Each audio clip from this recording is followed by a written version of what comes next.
we seem to have a problem. Oh, there it is. Okay. Audio's working.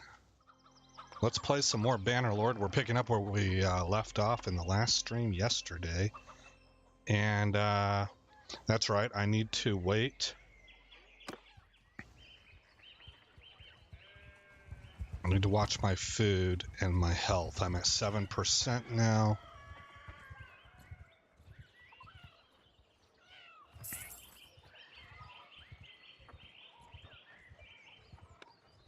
Seven units of food.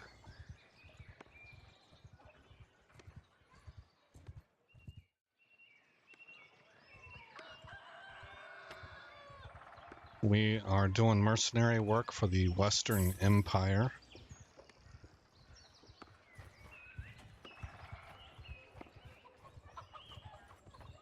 And I plan on eventually becoming a vassal.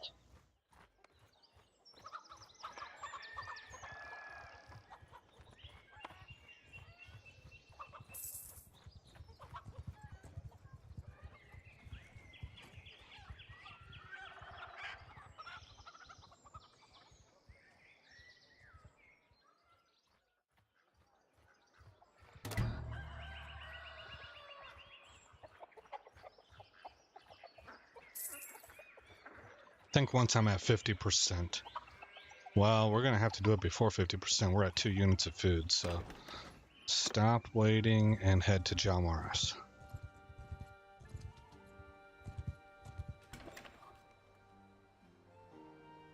And trade.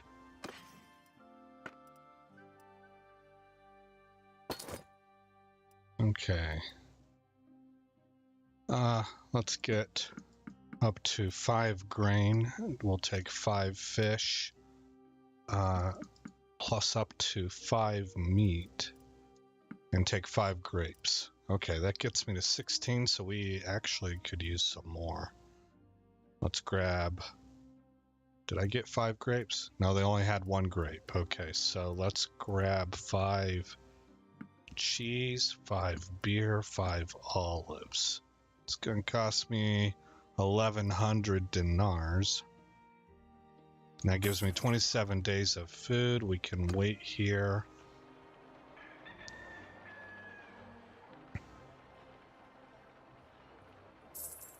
$10% more to go.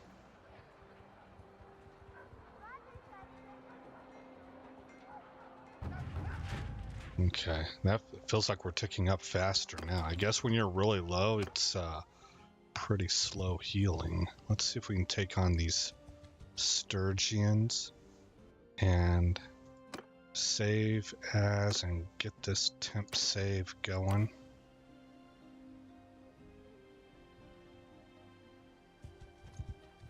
All right, what's the matchup look like? Well, it's nighttime. What do you need? Extortion by deserters. Okay, so we'll help with this.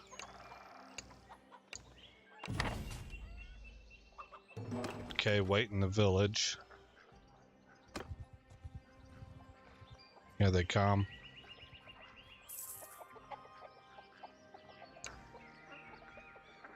All right, you have been ambushed, my friend. All right, how far? Looks like that's the enemy troops right there.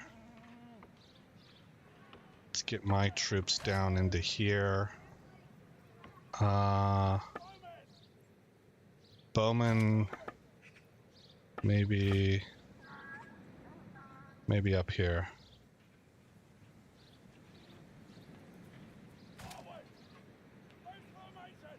Okay, and Cav can follow me. Footmen, move forth! Shields, forward! Ha!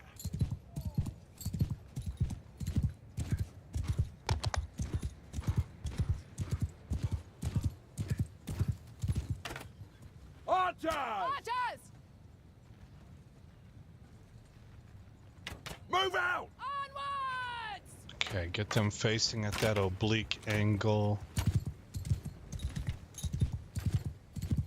I don't have any cavalry. Okay.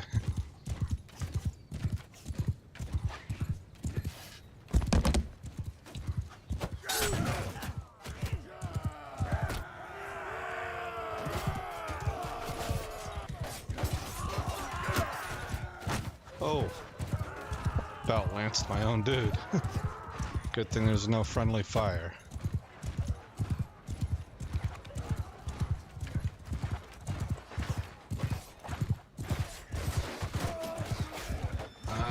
It's really hard to find targets. Oh, there you are. We are in close proximity.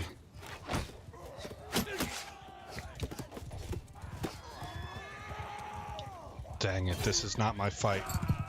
I don't like to stay in close quarters. Oh my goodness.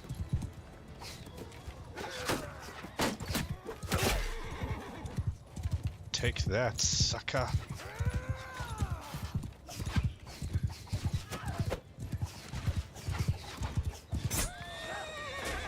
Horse down.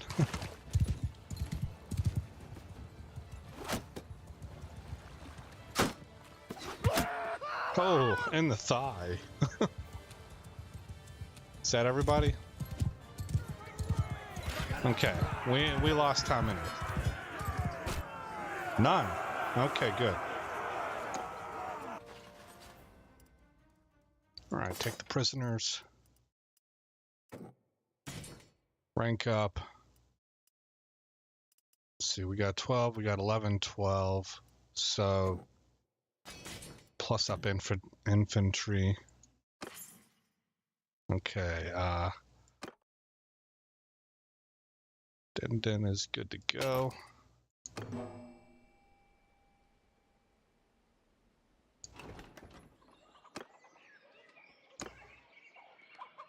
And keep your coin. Renown is now at 69.1. We can go to Rete.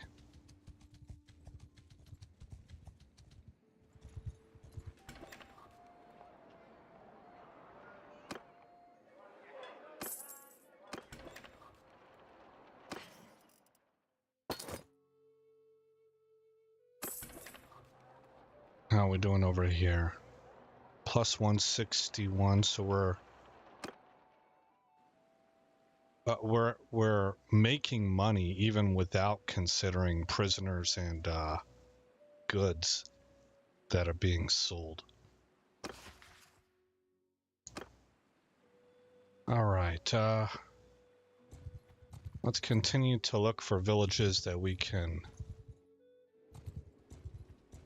run quests for. Do you still need a caravan to go to Sanyopa or something? Pen Kanak. Okay, let's go ahead and do this.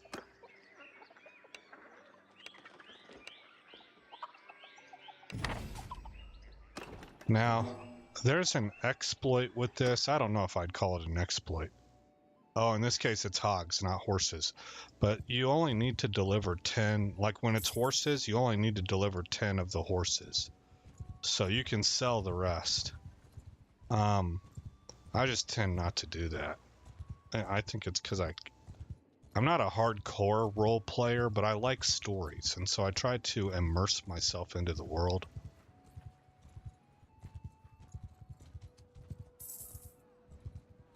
And kind of play by the rules of the world.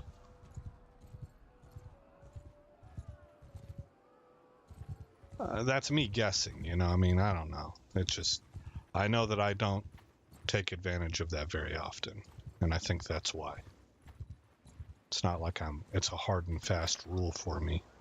I'm just doing what I want to do, you know? Okay, who do we talk to here? Army of poachers. Deliver the herd. Well now, stranger. Oh, they got cool accents.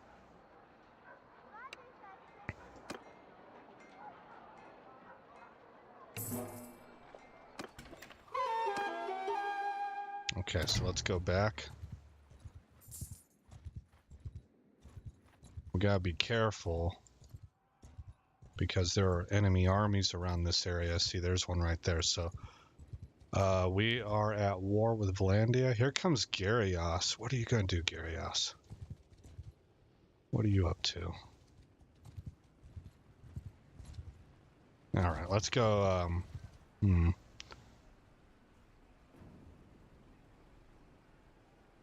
What does Montos need?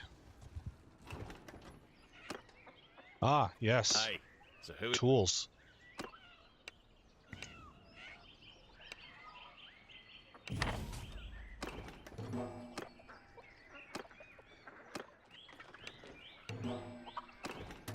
Perfect. Let's see. Desert Cult. Let's see if we can cut these guys down. Oh, we got some help, so we'll just auto-resolve it.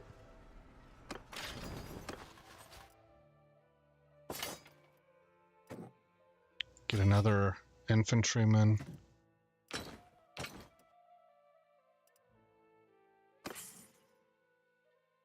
Looks like we got upgrades. What did we get? Boots. When we get an upgrade, typically Din gets an upgrade also. I still do not know where I got that. It seems like I've heard that in a movie or something, some sort of a nickname. But that's what I call her.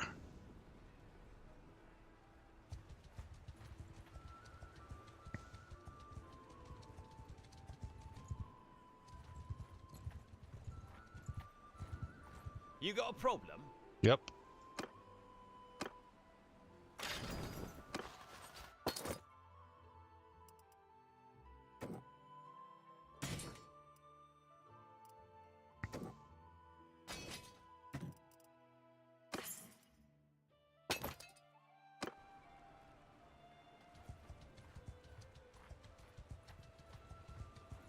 Looks like I'm back up to 100%. Send troops, yes.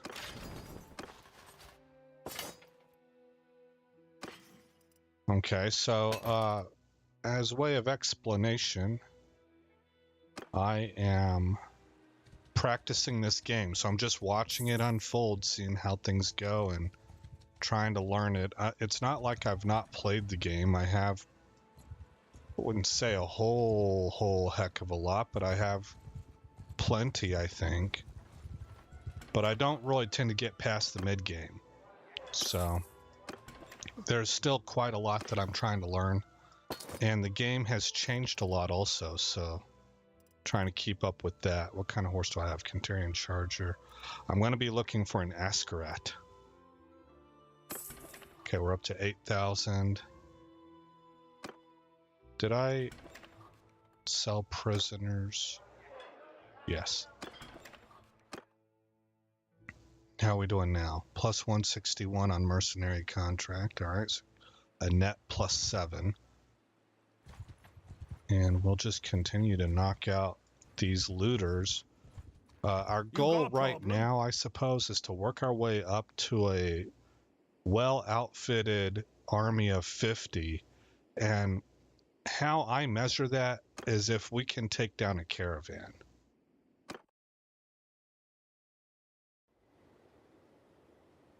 Oh, I didn't mean to do this. I wanted to auto-resolve. Oh, well. Warriors! Close in! Arrow! Arms length and follow your sergeants! To me! Din sounds awesome.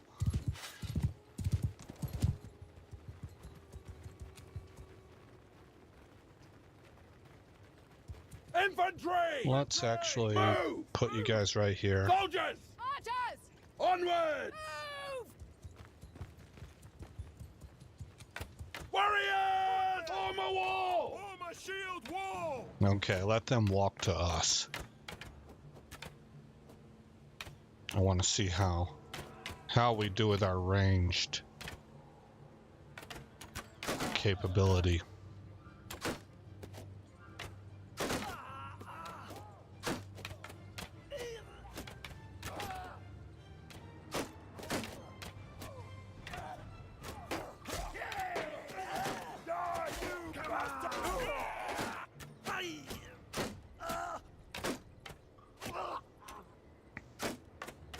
Okay. so...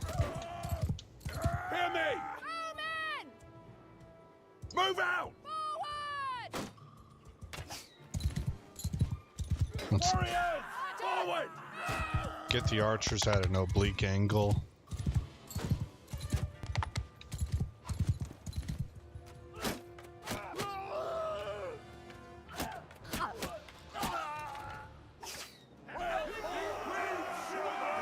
I'd say that worked pretty good.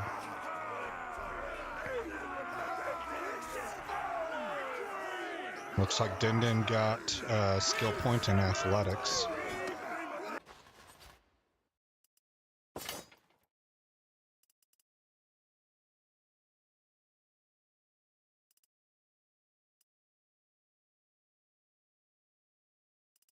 I think I'm going to stay at this level for now until we can get some shops.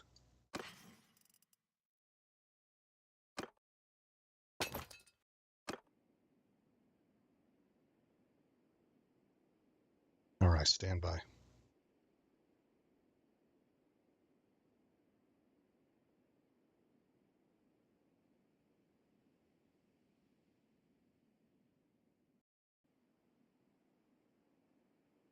Okay, so do these towns have any quests? Yep. Plus looters. I'll help, because this will actually get us some reputation with Aretha.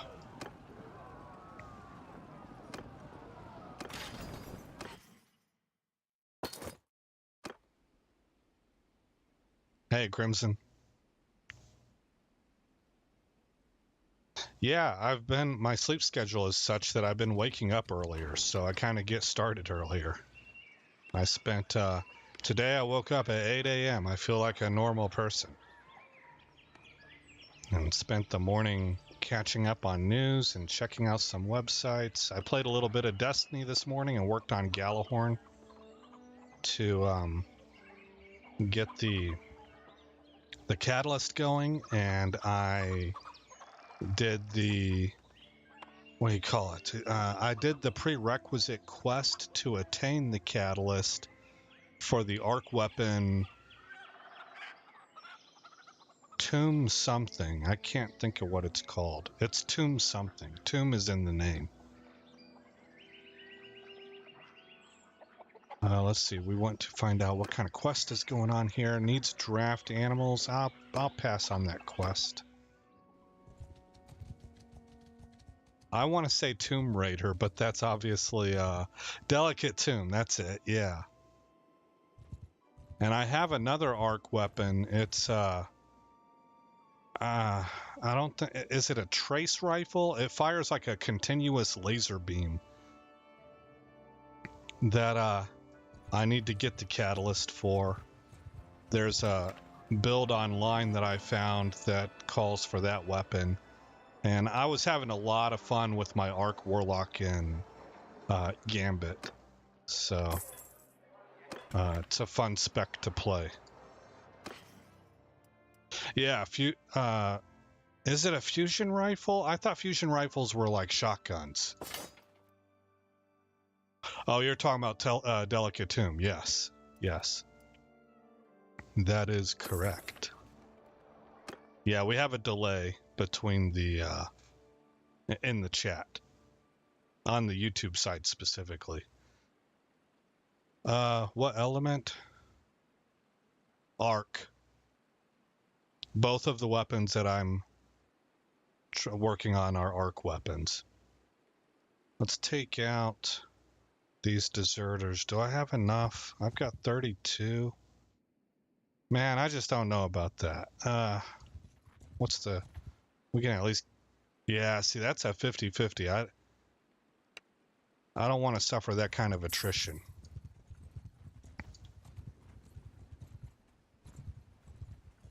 Okay, what quest does John Morris have? Escort a merchant caravan. Not yet.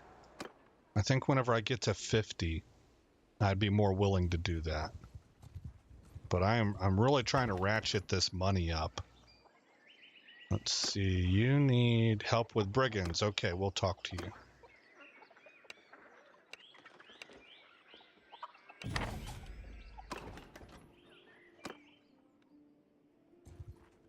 Boom, boom, boom, boom. So they have to be within a certain radius of Agaska. I saw red. These guys count. I have you now. We are quite fast. 6.2, that's right, because I loaded, I went ahead and paid the money for those horses. All right, no casualties.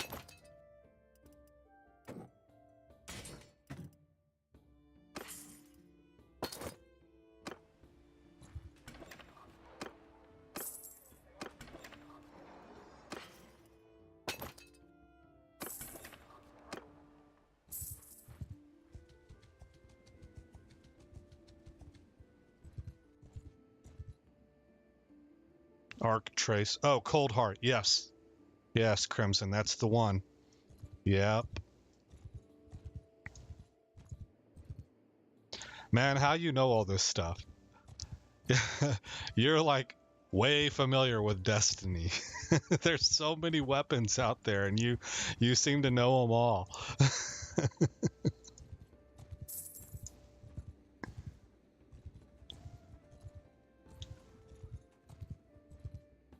Got a hideout. Here we go. 17 Mountain Raiders. Now that's a little bit more than I'd like to take on, but yeah, actually that's acceptable.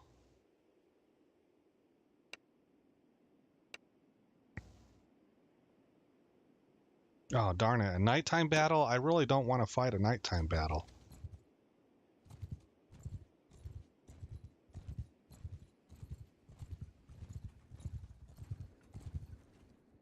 Okay, they still got the blue exclamation mark, and now it's daytime. It's going to be in the forest, so that's not quite as good for me, but I'll take it. Actually, we have pretty good open ground here. Wall, now! Arrows, spread the field! Bows, move out! Forward! Get them set up like this. You know, actually get my bows up. Let's try to get to high ground right there. Woodman, hear me! Move! Wall, now! Okay, that's what I want. Because they're going to be mostly mounted, so they're going to charge my archers. My archers are like bait. It's just how the AI works. They really want to hit the archers with cavalry. But when they do so, they're going to get caught in my shield wall. And so the plan is that we'll hack them to pieces that way.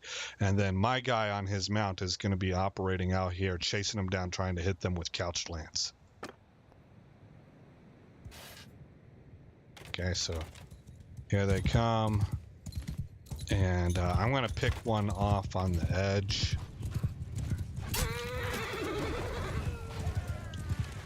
I didn't get my lance down. Okay, they're going to turn around up here, regroup. I'm going to again hit the flank. And another one goes down.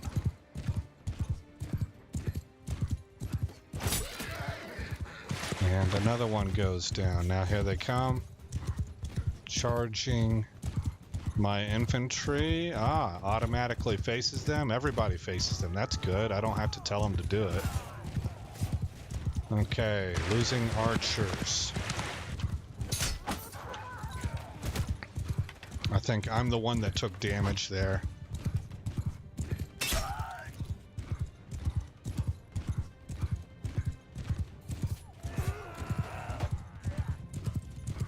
Missed.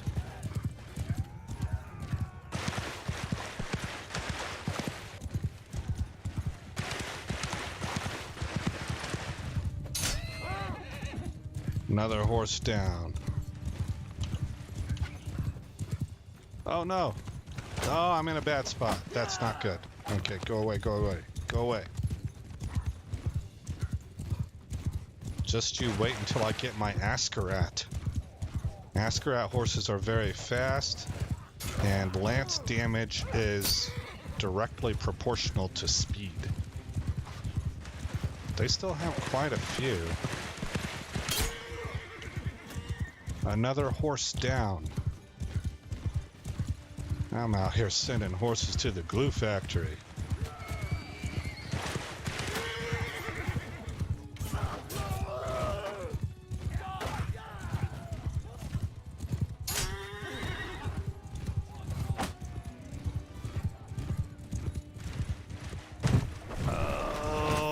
Okay, let's switch over to the javelin. And block shot. I overshot.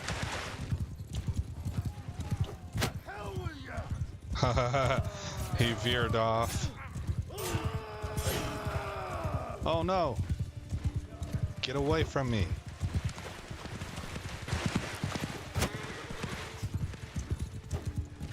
Okay, back over to my lance.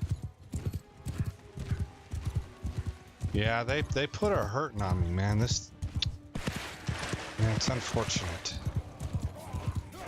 The good news is, as I said in the last stream, that we can build back pretty quickly because I'm not really, I don't have a lot of highly rated troops. We're only going to tier 3.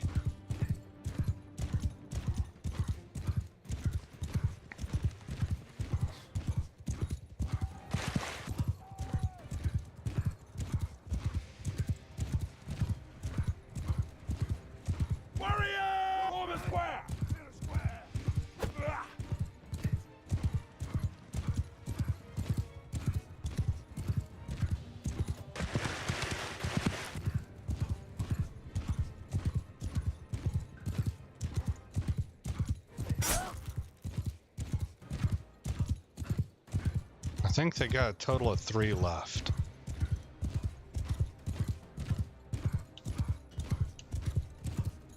Yeah.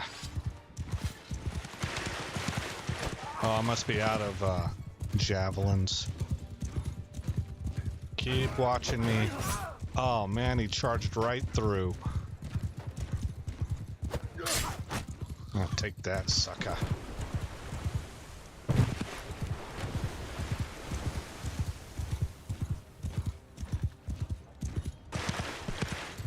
Okay, 2 more cav left.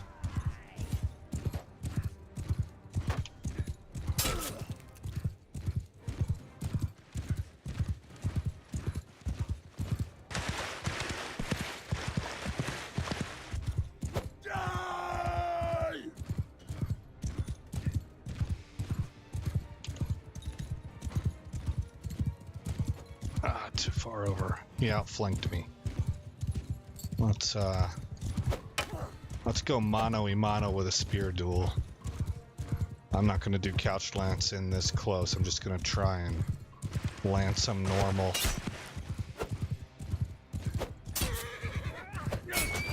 Okay, I took the horse out.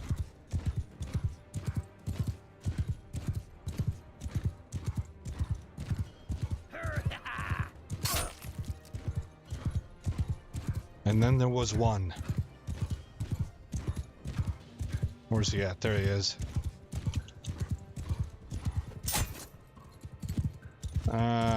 I didn't see any damage numbers pop up, which means I'm probably the one that got hit. Oh yeah. Alright, what's the damage? We lost 15 troops. That's a lot. That's a lot. A lot of archers. Couple recruits, almost equal numbers actually between archers and infantry. So we're gonna have to build back.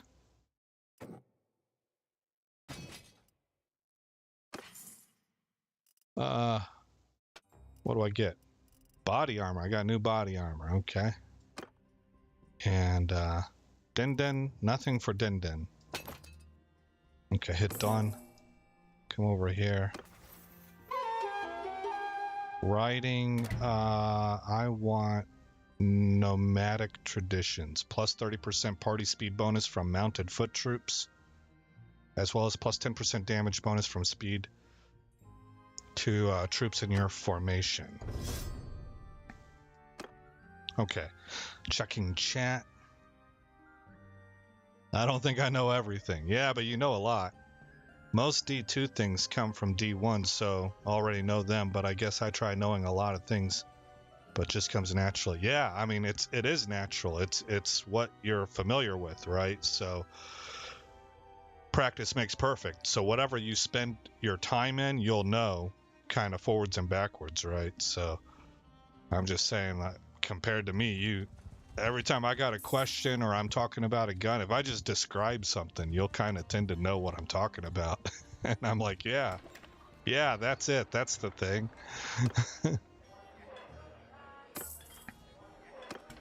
Ransom, trade. And I have a viewer on my channel talking about practice makes perfect. He lives in Portugal. And so he was talking about how here lately, because he interacts with my channel on a pretty regular basis, and he'll leave comments and stuff, and we'll talk to each other. That allows him to practice his English. So he used to have to use Google Translator to check the words and stuff, but here lately, because he's been practicing it more, and this is what actually I learned that a good portion of the world, that's all they need, because a lot of people, I've lived all over the world, so a lot of people study English in their schools, but what they lack is they lack natural English speakers to talk to, which is what really helps them learn. And so anytime they get that opportunity or they're put into that circumstance, then they start spinning up real fast. So now he doesn't even have to use Google Translator. It's only for obscure words. And so I was real happy for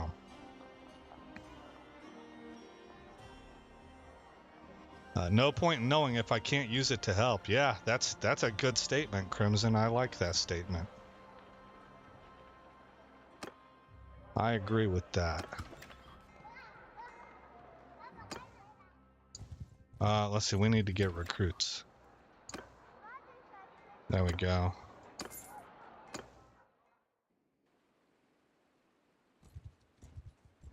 Yeah, and I hope I didn't come off the wrong way there, Crimson. I wasn't poking fun at you or anything. I was just saying, I was just noticing that you know quite a bit about Destiny too, you know, from my perspective, and I think that's neat. 27 of 62, and then Dradias.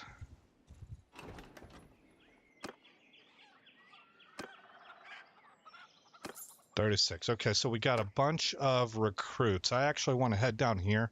We have better reputations with these towns, so we need to watch these guys. Oh, is he pursuing me? No high-ranking stuff available. Okay. He is not. Okay. Neocaris is the one that I have the most reputation with. And we do have an archer there, but not a whole lot more. Okay, they need help with brigands, so we're going to do that.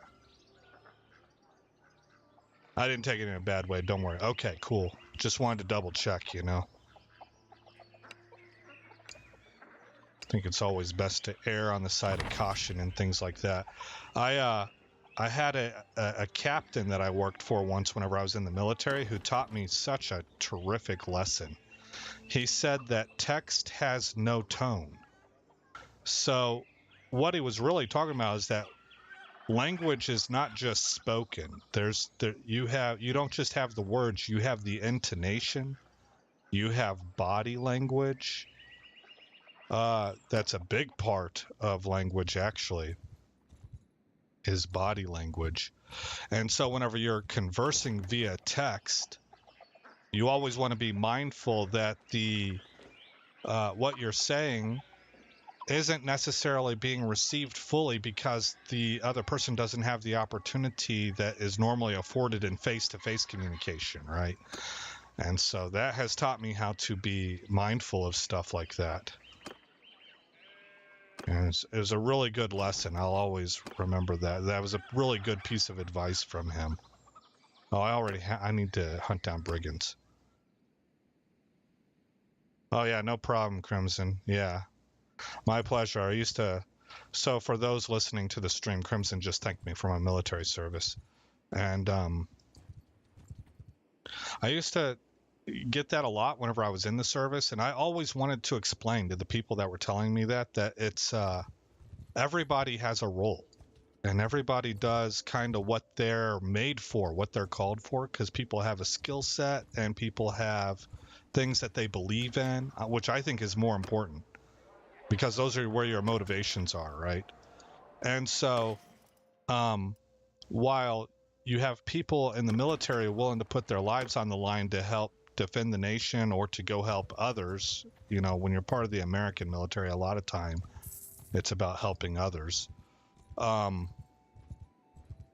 You just as much need people who are making the economy work, you know, who are doctors and lawyers and garbage men. Yeah, that's another thing I used to ask my troops to make them think. I used to pose a question to them. I would say, hey, who do you think is more important, the doctor or the garbage man?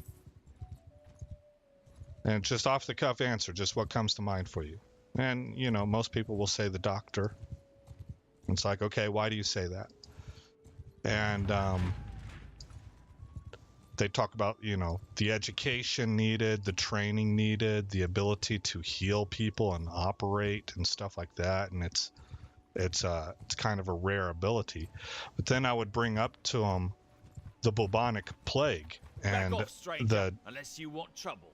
Various different diseases that used to spread around in medieval ages in cities before we learned about like sewage techniques and stuff.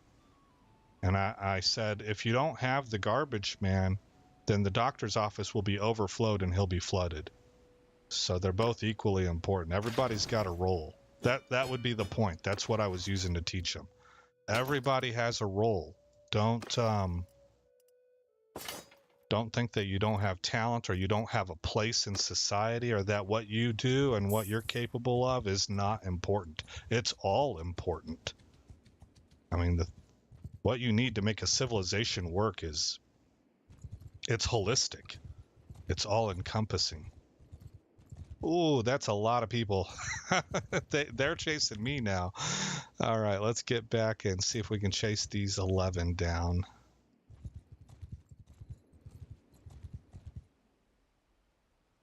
All right. Doo-doo. Doo-doot. And I think we'll attack them. Infantry, get moving!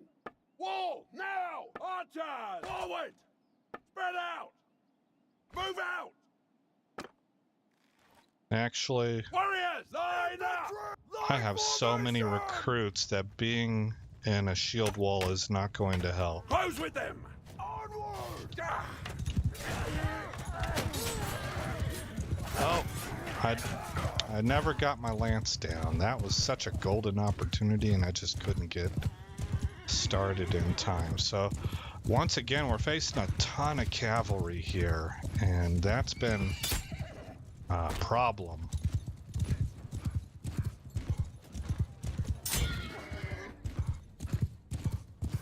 So my job is to get the horses down as soon as possible. Whether it's the rider or the horse, it really doesn't matter. Oh shoot, I was paying attention in another direction. Let's zero in on this guy right here. Actually, okay, I see him. You.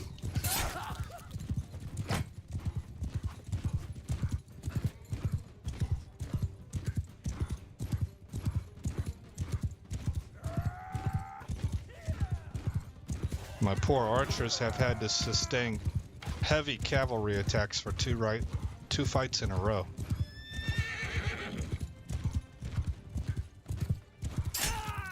Got another one. Okay. We need to pick up the kill rate though.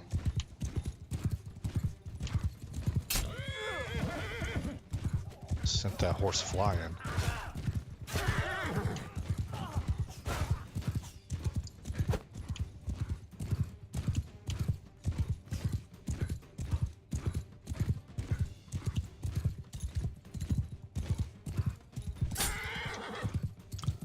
Yeah, I don't want to get caught up in that. I really need to kill as quickly as possible so I can't get trailed off by one dude. Oh man, they're gonna get him. Yeah. I couldn't get the lance down.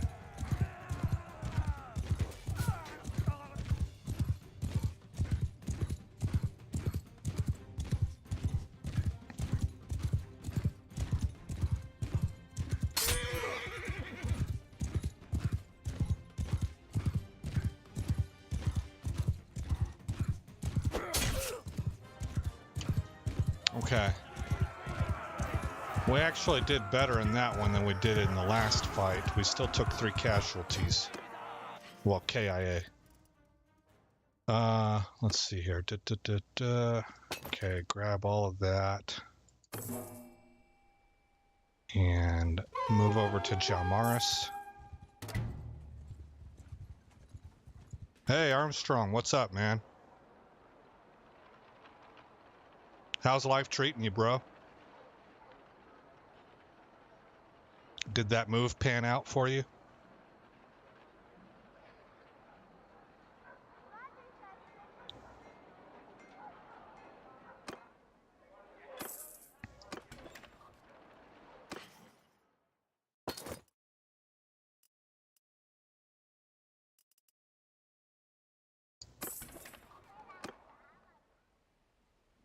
Did I sell my prisoners? Yes, I did. Okay, so we're up to 13.6. That actually jumped up kind of quick. What do we need here quest-wise? I completed it. Okay. So we'll go look for some more quests. We're just trying to get faction rep up and access to troop trees right now. Yeah, man, it's been good. Working a lot. Yeah, I'm glad that worked out for you. Sounds like it's better circumstances than your previous place. It's a topsy-turvy world, man, I tell you that. You gotta keep your head on a swivel out there. Let's see here, recruit troops. And so I think to some degree, everybody's kind of taking it one day at a time, you know, and they're trying to just shift the puzzle pieces and figure out what works. So I'm glad that this seems to be going well for you. Let's grab this infantry troop. Okay, I think we can start plussing up our troop numbers a little bit. Well, no, I'm still going to hold off on that. I need to get the workshop. How many workshops can I have right now? 2. And they're about 26,000 apiece. So that ain't no joke.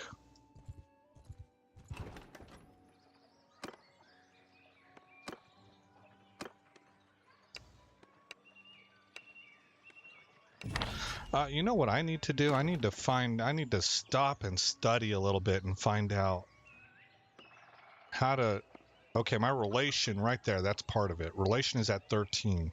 What's the max that I can have? I don't really know. When I go to recruit troops, I have access... Okay, I see. I have access almost to the very end with 2 of them, but we're still working with this guy. Okay.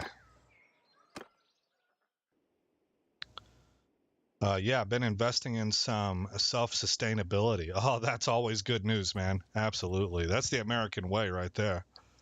Self-sustainability. Let's see. I don't want to hit that. This group right here is too big. I don't want to keep replacing troops. I need smaller guys that I can kind of pounce on and get credit for. What do we got here? Decide to make peace with the Valandians. Oh, let's look at what the damage is. The Valandians are always taking stuff from us. In this case, it's the, oh gosh, what's their name? The Aserai. The Aserai have come up here and taken Ortesia from us. So I'll tell you, man, the Western Empire is just a hotbed of attacking. Everybody hates us. So we're always fighting multiple front wars. Valandia has pushed in and taken Thraktere Castle as well. Okay, so we're currently at war with Aserai, so that's not decided. But we made peace with Valandia, so they are going to get Thraktere Castle. Have we made advancements anywhere? Well, we used to own this valley right here, but not anymore. We're down to Ataconia Castle. These areas are in open rebellion, so they're up for grabs to anybody who can take them.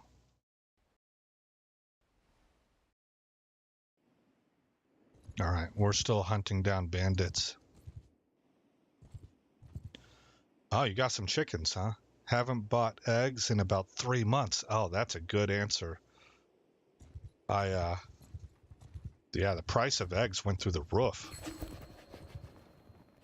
Are you having to be careful with what feed you get for them? Because I heard some stuff that there were some farmers out there that the feed they were using, their chickens stopped laying eggs, and so they switched feeds, and the chickens started laying eggs again. That is some shady,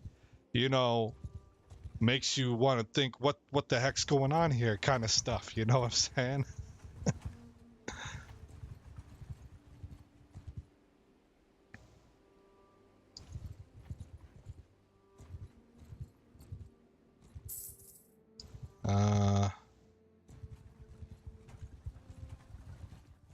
Yeah, I mean, it's flipping weird. I'm kind of a city slicker. My family's country oriented, but I grew up in cities and stuff like that.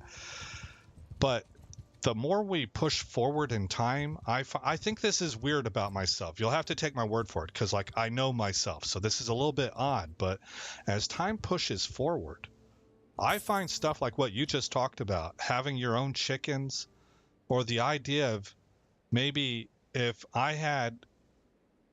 you had chickens and I lived next door to you and I grew spinach in my backyard and the neighbor across the street had pecan trees and we traded with each other, that shiznit's starting to appeal to me. Like I'm not saying look into it as in a way of life or anything. I'm saying look at it like I look at YouTube videos about video games. It just looks entertaining. It's interesting to me. And that ain't never been the case at all in my life. It's a different world, man. For those of I feel bad for the Zoomers and even millennials. I'm Gen X, and so I feel like my generation bridged the gap between what I might call the old world and the new world, and so I know the differences. And I'm like, it's a different world. We don't give feed. We got enough open ground that they just forage for themselves. Oh, there you go. Well, that's perfect. That's the natural answer.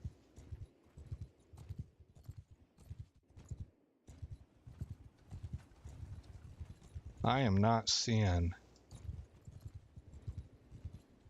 any troops to attack. I have pretty much cleared it out. I need to start working for some other towns, I think. There was that one group of 26. There's 30. Those groups are too big for me. I have run out of the 5s and 6s. I've hunted them all down.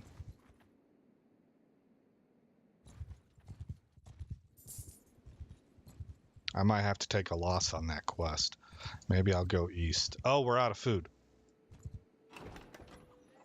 Not recruit. Buy products. And give me 5 grain and 5 butter. That'll give me 7 units, I guess. We needed to eat right away, that's why. Hit John Morris. And buy some more food here. Give me 5 fish, 5 olives, 5 cheese, and 5 meat. That gets me up to 27. Okay. So you like the appeal of things we used to do often as a species in the modern day, or just the thought of it being like a game? I think the first one, Crimson. Like old world knowledge that has real world practical application and can help you and help a community.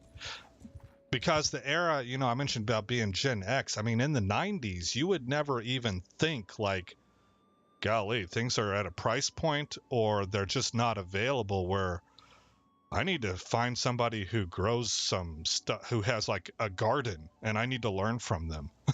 Right? You didn't have that. You just went to the store. We used to make jokes all the time, like where's hamburger come from? The Winn-Dixie, you know, public. I grew up in Florida, so Winn-Dixie is one of the stores over there, the grocery stores. And that's not really the case anymore. I mean, I don't know how much truth there is to this. I assume it's true, but I don't know the details, is what I'm saying. But I heard we had a baby food shortage. What the heck? This is the breadbasket of the world, and we got a baby, and now they don't even refer to us as that.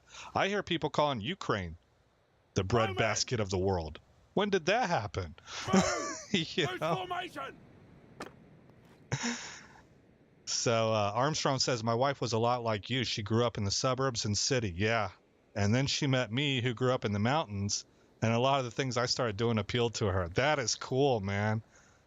That is cool. Yeah, she was probably constantly intrigued, right? Like, yeah, you just go get your own fish? What? You know, stuff like that. You know how to ride horses? Arrows! Forward! Onward! Yeah, all of these lost arts and skills that our forefathers were experts at. And it's all being relearned again now, it seems. I guess, you know, one of my interests is people and societies. And so I think that aspect right there, where people find a way. You have those phrases, need is the mother of all invention, you know? And people are smart, and you can have catastrophe strike, and they will start figuring some stuff out that's been lost for generations. Yeah, and then they share that knowledge, and you get whole communities. There's a community right now. This is in a totally different area. I forget what they're called, guys. The Apes or something like that. It's an investment community. They're all normal people who started learning how to just trade on the stock market. And so there's whole Reddit posts that teach you, and everybody's like real helpful. I haven't participated in it because it's not really my thing, but these are just normal, regular people with regular 9-to-5 jobs that have slowly learned how to do professional level investing, and they share the info with each other. That's awesome. You know?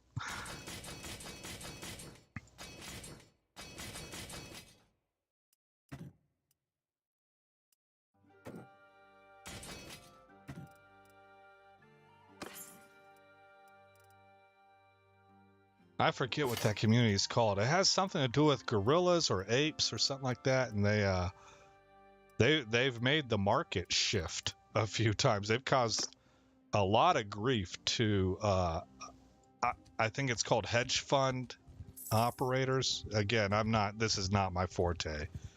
I'm starting to hear some of the terminology and stuff, but I don't necessarily know what it means.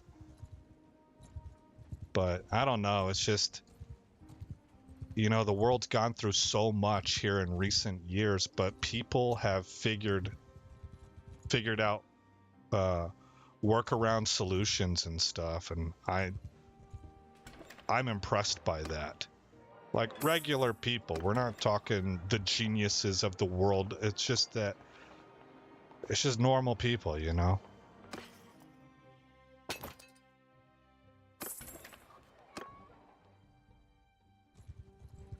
Alrighty then. Let's look at, let's see, I think I already saw this quest. It wasn't something I was interested in. Oh, wait, he needs tools? I have tools. Sorry. I got those at a really good price, so I bought 5 of them. So I can turn it into them immediately. Do-do-do. There we go.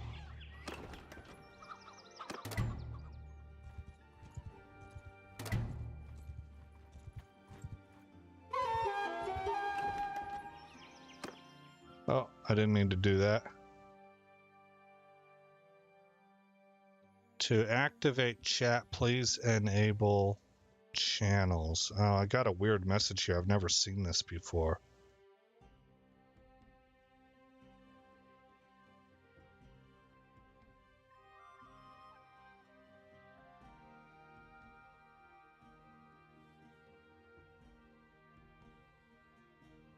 Oh, looks like we're good to go.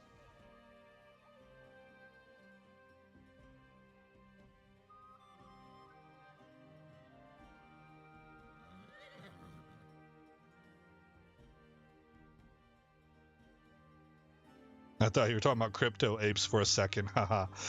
Yeah, it's not that, but it might be related to it. I grew up in deep regions of Central America and moved to the States, so got accustomed to city life, especially the younger siblings. But now moved, and parents reverted to having their old ways. Oh, wow.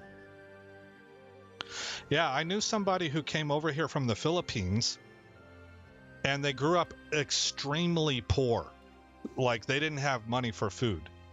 And so when he got over here, he was like sponsored.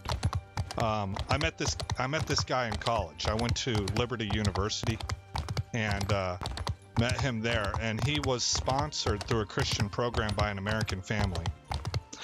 And when he first got over here, they lived in Pennsylvania.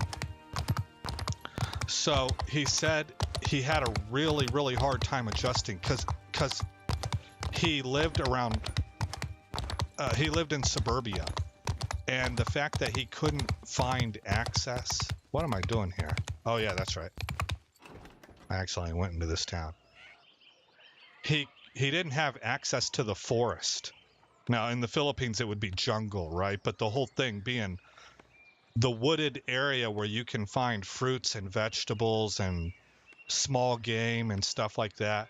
And where he lived, everybody went to the grocery store, so he didn't have access to the forest, and so he had food insecurity trauma is what he was having. He didn't call it that, but in describing it to me, that's what he was suffering from. It was having a traumatic effect on him, and it took him a while to understand, okay, I'm going to be all right. I won't starve to death. Food is found differently over here. So yeah.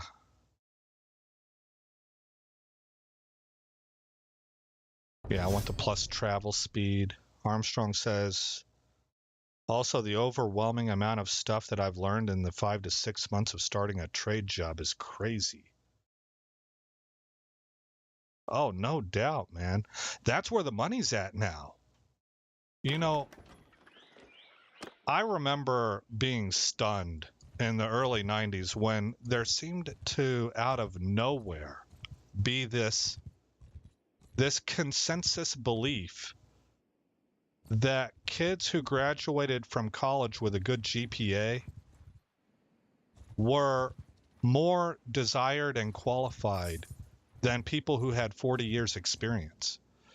And when that happened, after about 10 years of that, this occurred in the 80s, it changed the culture from being experience-based to being certification-based.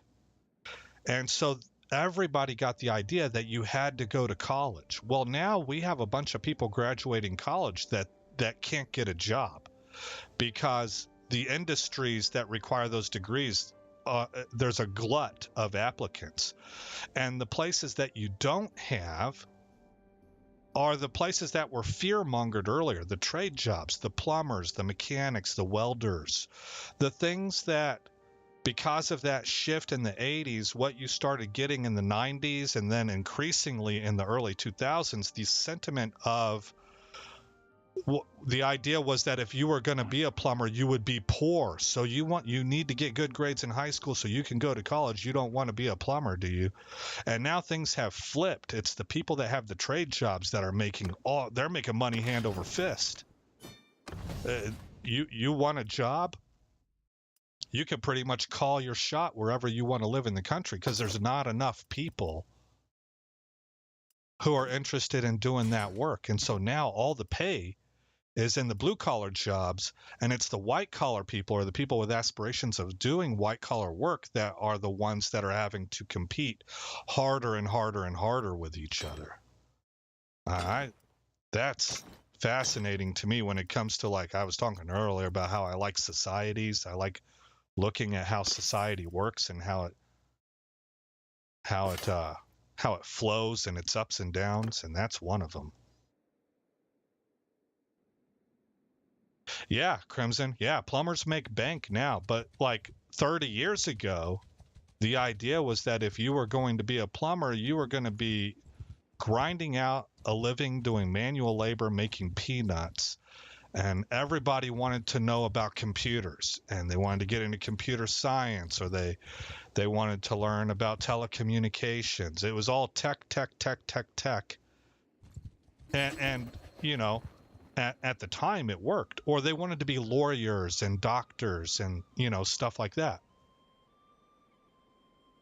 But now everything has flipped. It's flipped. It's like, my theory is that you have a pendulum swing. It's like in science, when you learn everything has an equal and opposite reaction.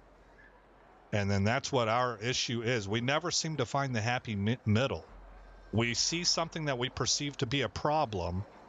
We provide a solution for it through policy or whatever it is. But the solution that we provide is so one-sided in the other direction, it creates a different problem. And we just spend decades swinging left to right, right to left, you know? And that seems to be true pretty much everywhere that I've been. It's maybe true in different ways, or it's harder to recognize in some societies. Like I used to live in Italy, and Italy has a very relaxed culture, I would say. And, you know, so they have like a siesta and stuff. And you contrast that with American culture where it's work. And so in the Italian culture, it might take longer to realize We've got no quarrel with you. That the solution provided it went too far and created too much a different problem. But it's still true. It just takes longer to recognize it.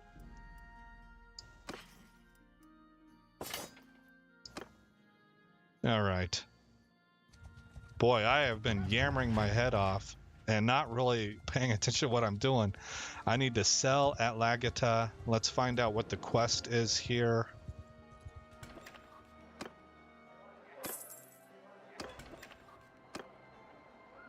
Escort merchant caravan, not yet. I want to be at 50 troops before I do that. And before I get to 50 troops, I want to buy shops.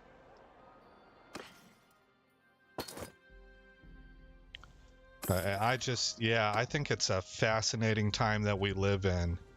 If you're able to not be too frightened, you know, about the stuff going on, and also to not be too uninterested. Some people just flat aren't interested, and some people are so scared of it they don't want to pay attention to what's going on. But if you can cultivate news sources and find out kind of just harmless travelers.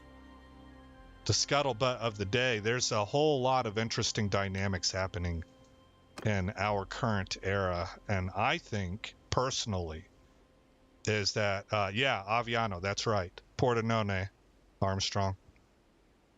I think what we are living through right now is one of those seismic international shifts that are on the same level or similar to the Industrial Revolution or the Enlightenment period, a time where you have a whole lot of change in either technology or philosophical thought. In our case, I believe it's both. And it's shifting, it's causing earthquakes within societies. So you're going to have conflict, but you also have innovation happening. So it's just really, really neat to me.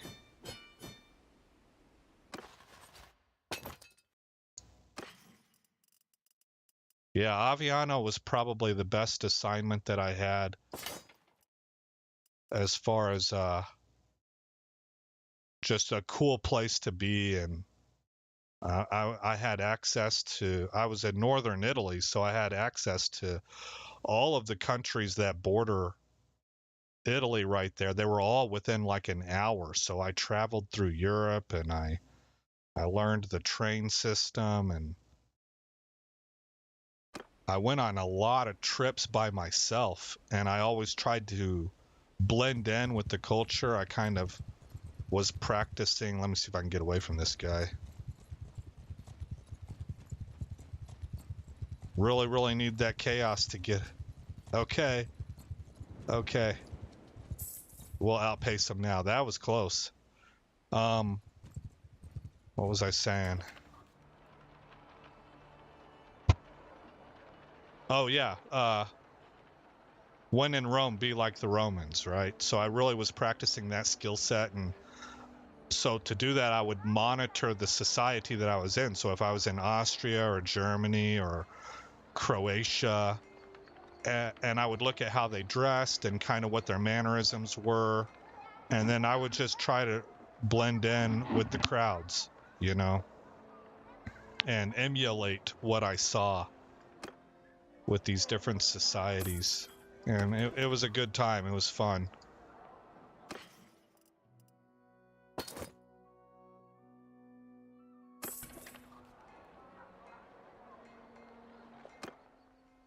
All right, let's hit this guy right here. That's one of our quests. All right, that's good. I'm glad I caught him.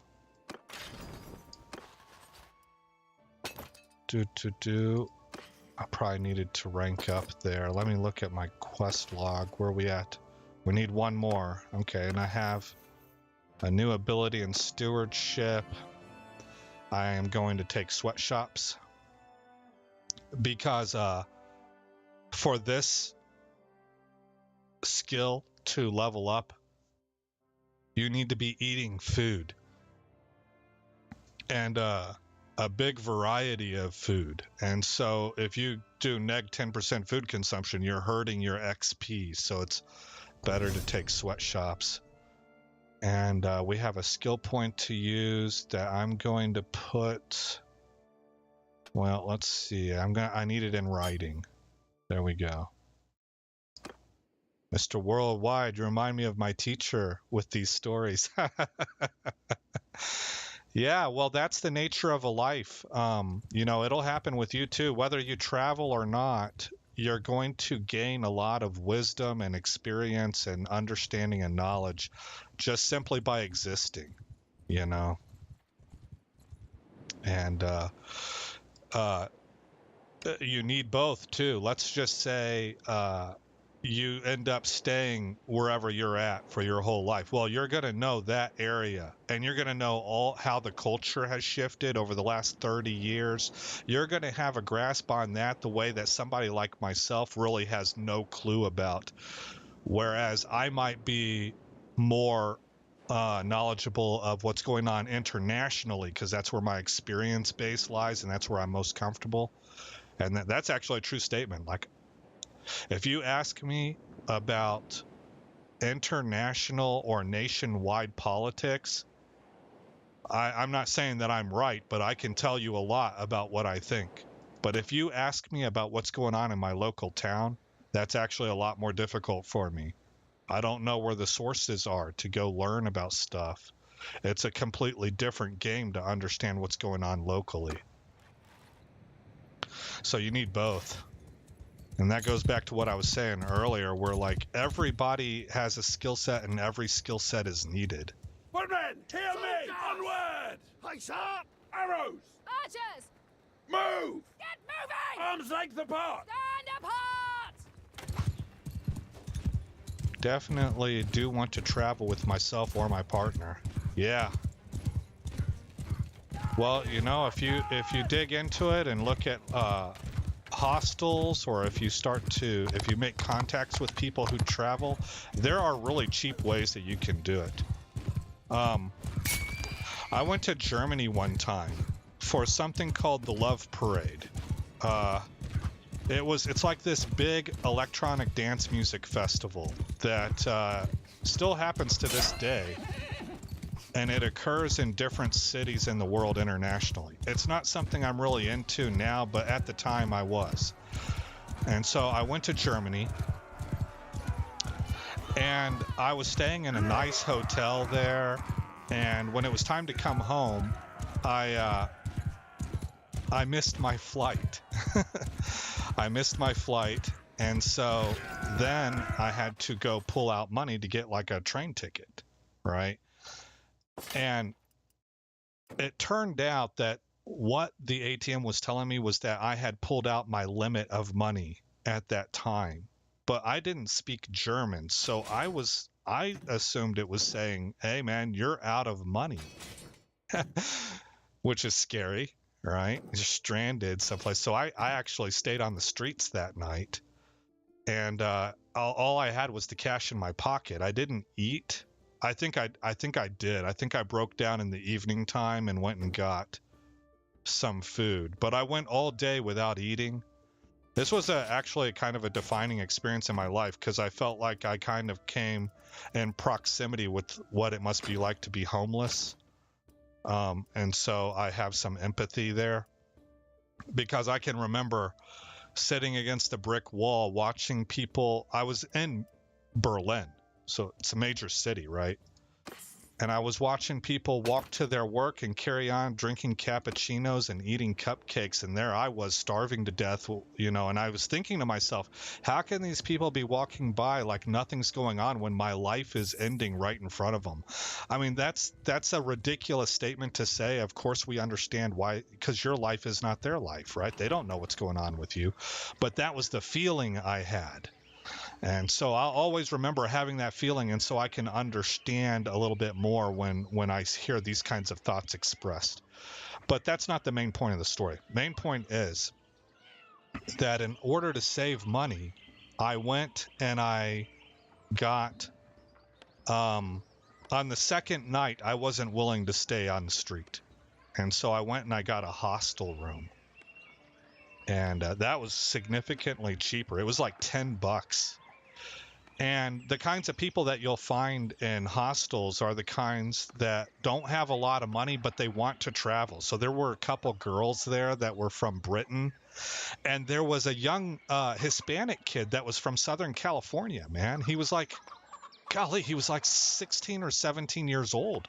And what it was that he had family in Spain, that he was able to, he went and worked an odd job, like washing dishes, and saved up money, and then bought a boat ticket to go over to Spain to visit his family in Spain. So he's one of these guys that knew how to travel cheap. And then he took a train ride over to Berlin to go to the Love Festival. So I ended up talking with this kid all night long, you know, and just listening to his experiences and stuff. So that's the point of the story that I'm trying to pass on to you, is that if you really want to do it, especially now with the internet, there's got to be communities out there that you can start networking and talk to people, because there are ways that you can travel for way cheaper than you would expect. I mean, I'm not sure now with the whole COVID thing, because maybe you have to have certifications, and if you have that proof, then it's not a problem for you. I'm one who didn't take the shot. I don't believe in that mess. I think that was a scam, and I stayed away from it. You know, the whole thing didn't add up to me. I was checking the CDC numbers. I was like, none of this shiznit makes sense. And so for me, it might be a problem. But if you took the shot and you're boosted or whatever, then shouldn't be a problem for you. Anyway, hopefully that might be helpful to you in learning how you might make that dream come true. Oh, you didn't take the shot either, huh? Yeah. Yeah, that I looked at that and was like, nope. Nope. And I'm somebody who has literally had anthrax put into their body. I'm immune to anthrax, and that was an experimental shot. That was so on the edge that they let people get out of the military if you didn't want to take the shot. But me, I was like, I don't care. Yeah, shoot me up. And I had to take 3 series of shots. It hurt like hell. Some people died from this. Some people had really, really adverse reactions. I'm one who did fine with it. So I really don't like when people say anti-vax. I think that's such a stupid, I'm not trying to be mean, but I really do think that's a really, really shallow misunderstanding to call somebody anti-vax because they didn't want to take the COVID shot. No, I'm anti-COVID shot, not anti-vax. I got all kinds of vaccines in me that you ain't never had to touch, so don't tell me that I'm anti-vax. But I looked at that. I was looking at the numbers coming out of the CDC early on, and my conclusion was, okay, highly infectious, but not highly lethal. And I understand when, like, I'm going to use a word, and You best back off. It used to be real controversial, but I would say, so like the flu. And I'm not sitting here trying to equate COVID to the flu. I could see how that's 2 different things. But the flu does kill people every year. Yeah, smallpox gang. Yeah. Every year the flu kills a bunch of people, and I don't see anybody running around panicking, being like, oh no, it's the end of humanity. So whenever I saw that, I grew up in rough neighborhoods, man. I grew up in neighborhoods where the police dogs looking for drugs marching down the street were bigger than I was. It was terrifying. But one of the things that you learn in rough neighborhoods is you learn how to spot a hustle real quick. And I was like, none of this stuff adds up. None of this stuff looks healthy or looks right. Doesn't look organic. So yeah, that's where I was at. And so because of that, I was just like, I think I'll take my chances with COVID. I'll beat that shiznit with outdoor air and orange juice. You do what you want, but I ain't going down that road, man. What do they call that? I heard people, I'm like the test class, you take the experiment. I'll sit over here and be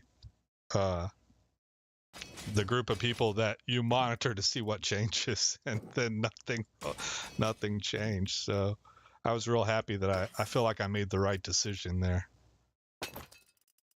Boy, you could tell I'm excited because I'm talking fast.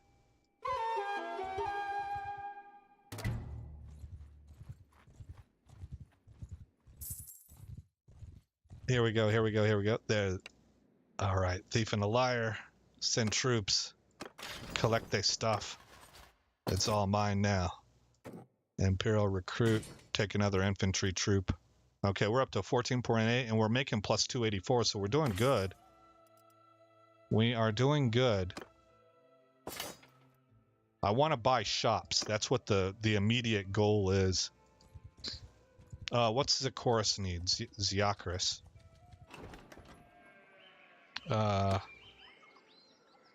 Needs help with brigands. I'm gonna actually say no right now and see if there's any brigands to be had. Because I think I've cleaned this area up pretty decently. So that they're hard to find.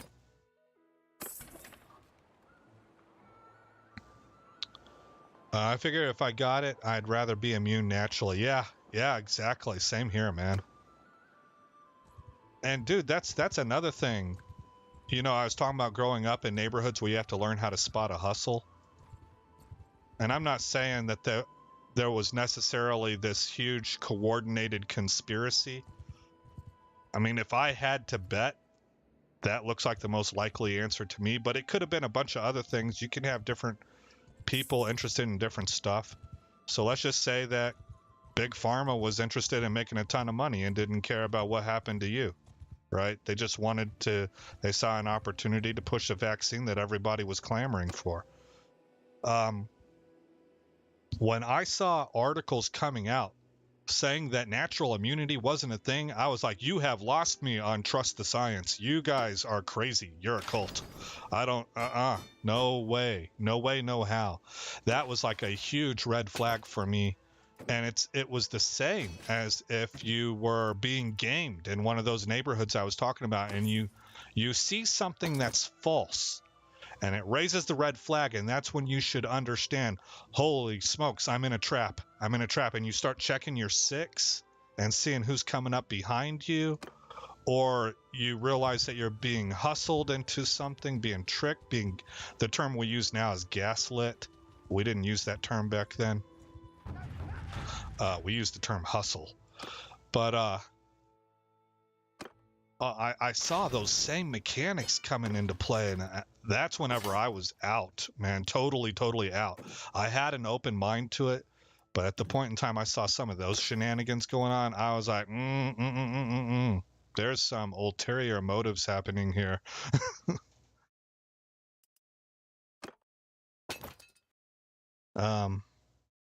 I love the conspiracy of every 100 years or so there is always a virus or disaster that kills millions of people. Yeah, how about that? That's weird, huh? That is weird.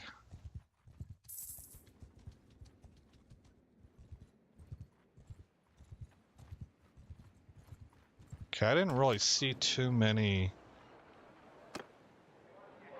bandits. There's the group we just hit, but there was just one of them that I noticed. The shiznet.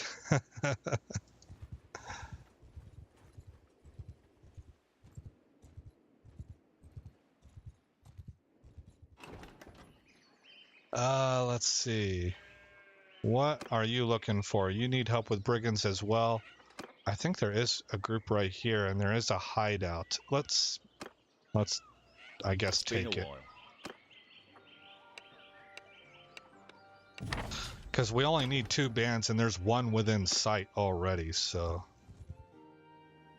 let's roll up on this dude and take him out. Okay, now they're Cav. So once again, this could be a problem.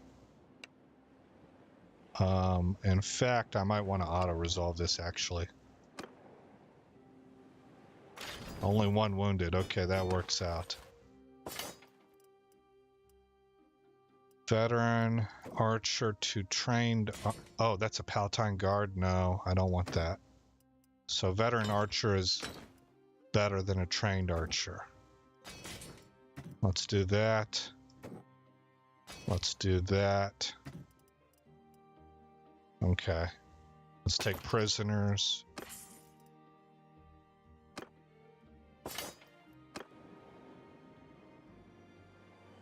Okay, so that's 1 of 2. We just need 1 more, and then I think I'm going to take this this hideout out. It would be nice if we could get. They'll give you a quest to take out a nearby hideout, so we'll check these guys and see if anybody's offering that quest. But if not, I think I'm just ready to get rid of it.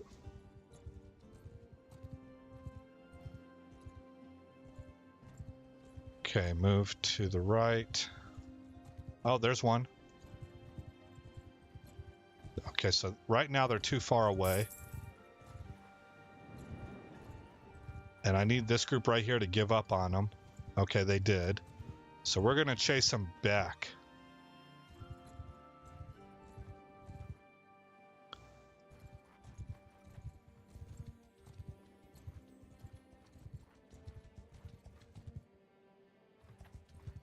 Got him.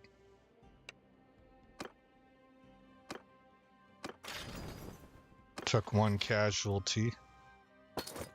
And we should have completed the mission right there.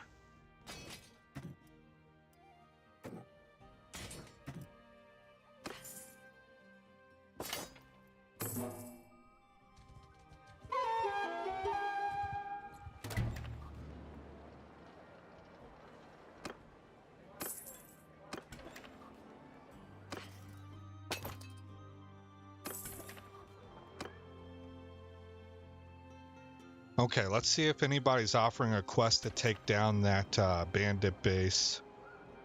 You need help with brigands. You need associates captured by bounty hunters. What does Theocris need? I think they were a brigand quest also, yeah.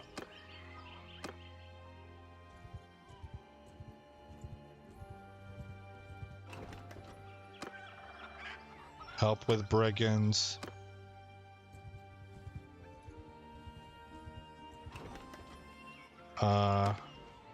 Deliver the herd. Oh, we got brigands here. 13 and 12.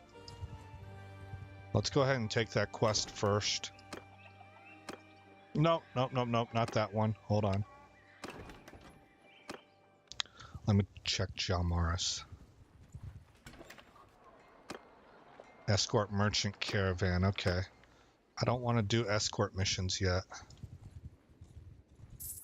But I will take your brigand quest. Good to see ya.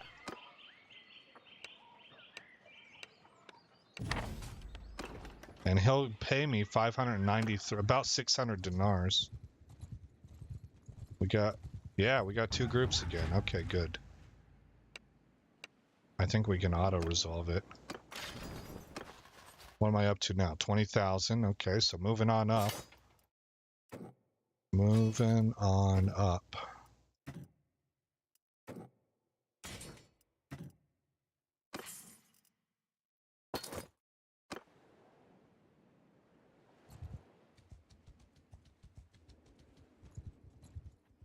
Right here, mountain raiders. 13 of them. Auto-resolve this as well. We're just trying to get money as quickly as we can. So we can buy a shop.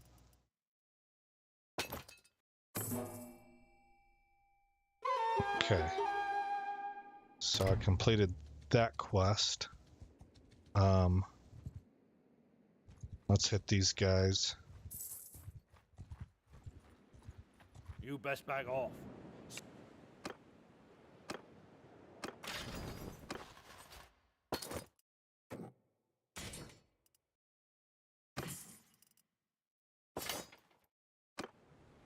All right, and hit Zionica.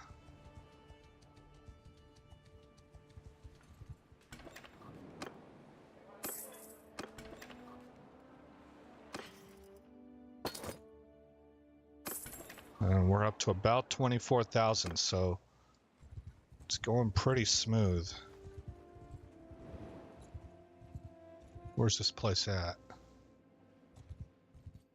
There it is.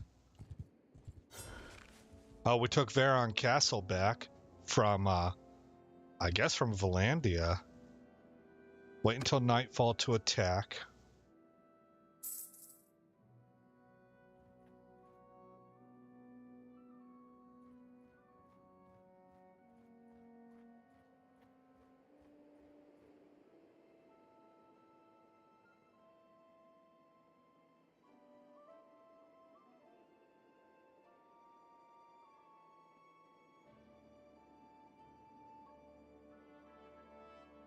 Okay, attack.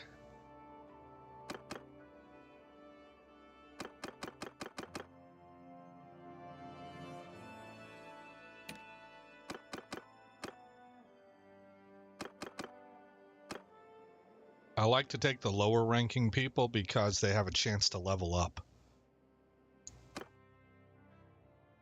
So we'll take down this bandit base. They got a lot of people in here. All right.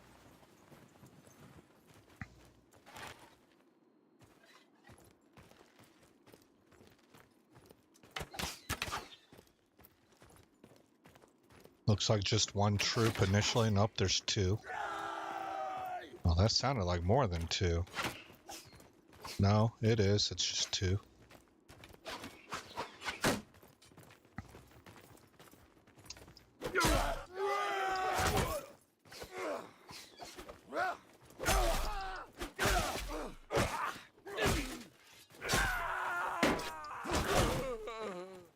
Okay. Bring our archers down here. Oh, they don't have too terrible many people. As we've already reduced them by about half. But taking down these bandit bases will get us a lot of influence with the local, the surrounding towns, which will improve the quality of troops that we can recruit. It opens up their troop trees for us.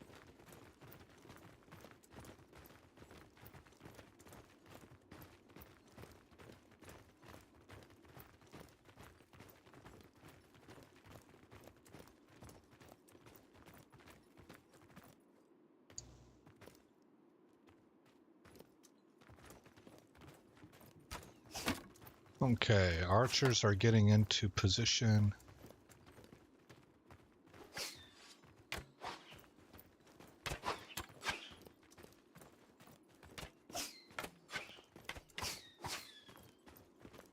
They're not very good, so I must have them pretty close to their maximum distance because they can't hit the target. Oh, there's 2 hits right there.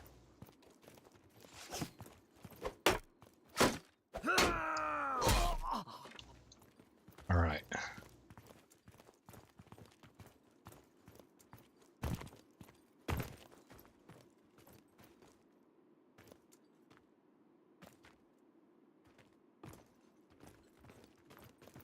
Oh, I lost a troop. Lost an infantry troop. Okay.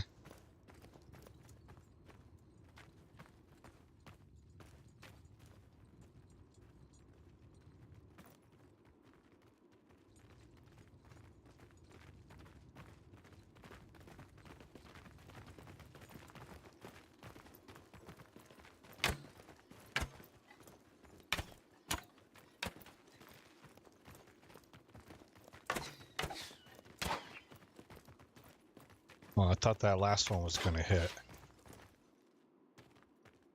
Let's try bringing them up some more. I just told them to hold fire. I need them to get into position.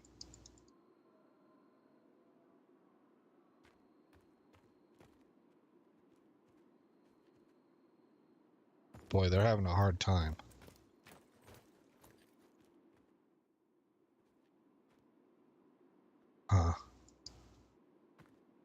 Okay, get my foot troops up there. Get my archers right here. Tell my foot troops to follow me. Tell my archers to open fire. They're going after a dude over here.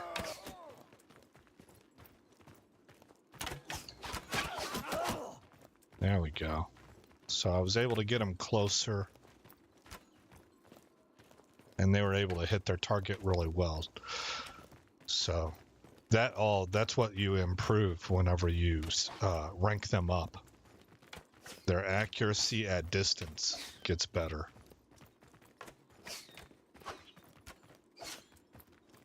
See, this guy's outside. He's just inside their willingness to fire. That was a lucky hit right there. But you saw how many times they missed before that hit came in.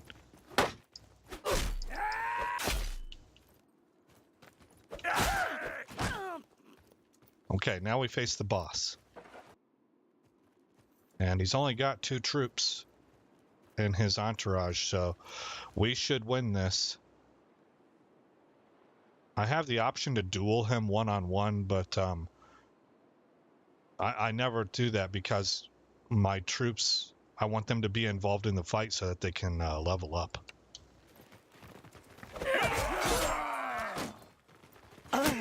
Ooh.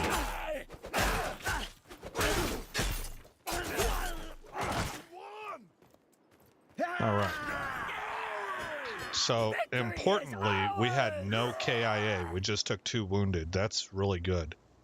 So that's what we want. We didn't lose any troops.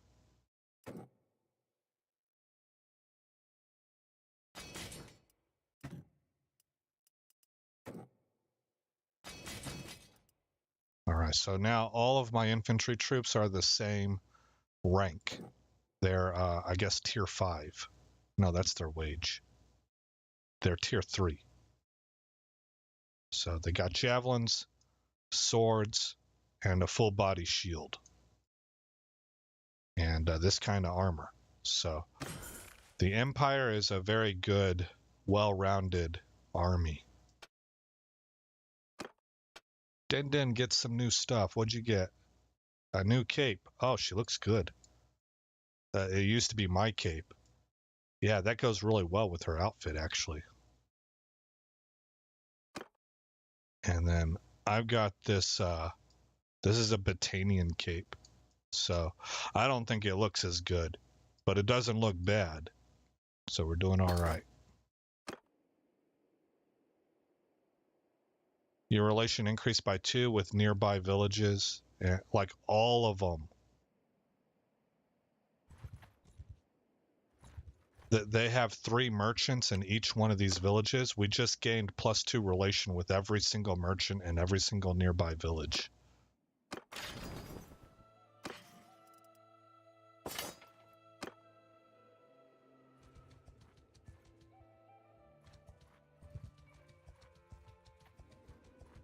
You best back off. All right. What time is it? About 2 p.m. I got small group tonight to go to. Large bag of lowland javelins. Is that an upgrade? No, they don't hit as hard. The harpoons are better. Okay. And I get 5 of them. That's fine.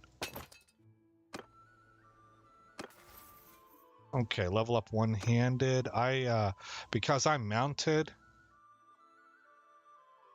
I don't tend to do shield bashing, obviously, so I take this one.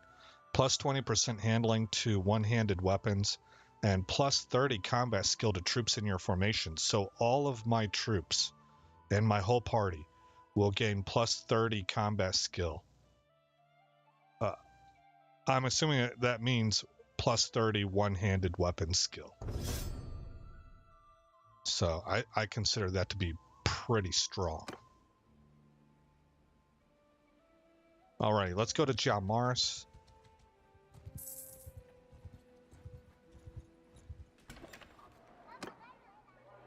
Ransom prisoners. Trade stuff in. That puts me at 27,000. I'm looking to have about 30,000. So that we can buy our first workshop. And then I might sprinkle in some caravans on top of that, but I want to get the workshops going first. I don't know. I don't know what the right answer is on that either.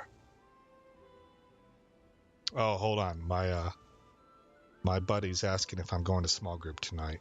My friend is blind, so he needs a ride if he's going to go. So he's just checking with me to see if I'm going to make it.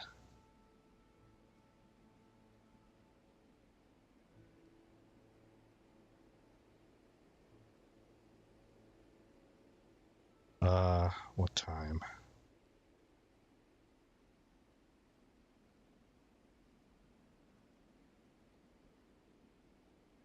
There we go. I had to respond to let him know what time I'll be there to pick him up. He's a cool guy. Absolutely refuses to be, I guess, cowed by the fact that he's blind. He's extremely independent. He's very smart. And he's not afraid to put himself out there and try to do new things.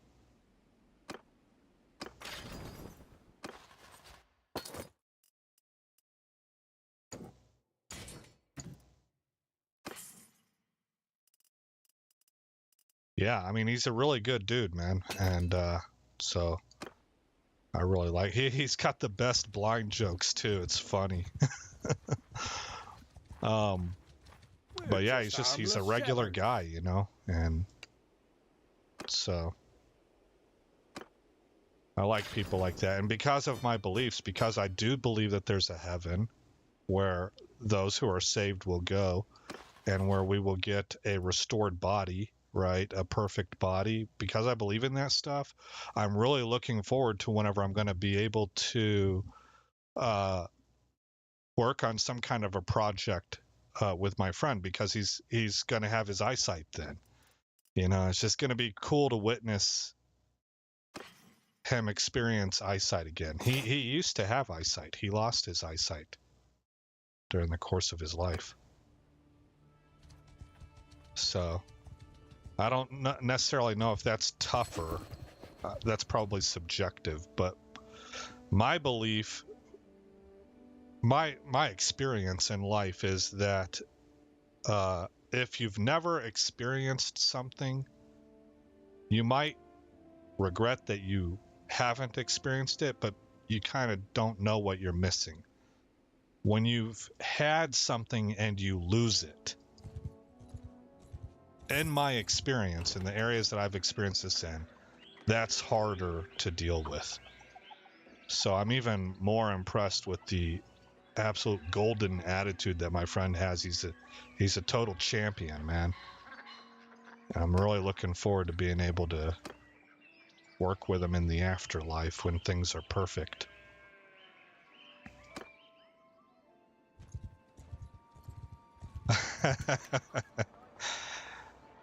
Well, it's just, it's just true, Crimson. I mean, people, you have bad people out there, and I'm somebody that believes that we are not inherently good. I think that that's a really terrible mistake to make. I think we're inherently bad, and it takes conscientious effort to be good. I mean, you don't have to teach a toddler to lie. They learn that shiznit all by themselves,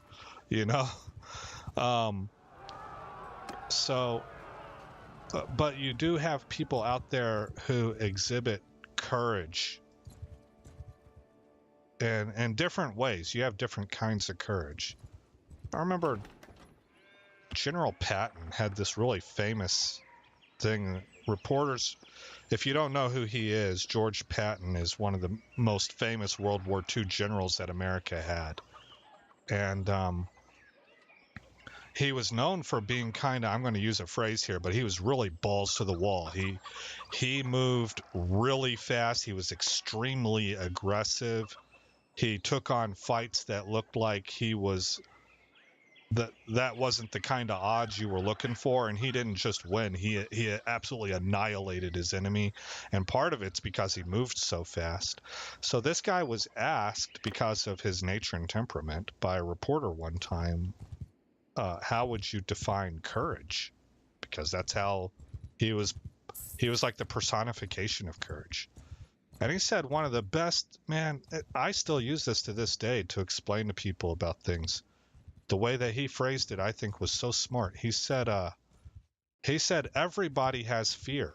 If you meet somebody in a situation where you're on a battlefield and they're not afraid, get away from them. That's crazy, right?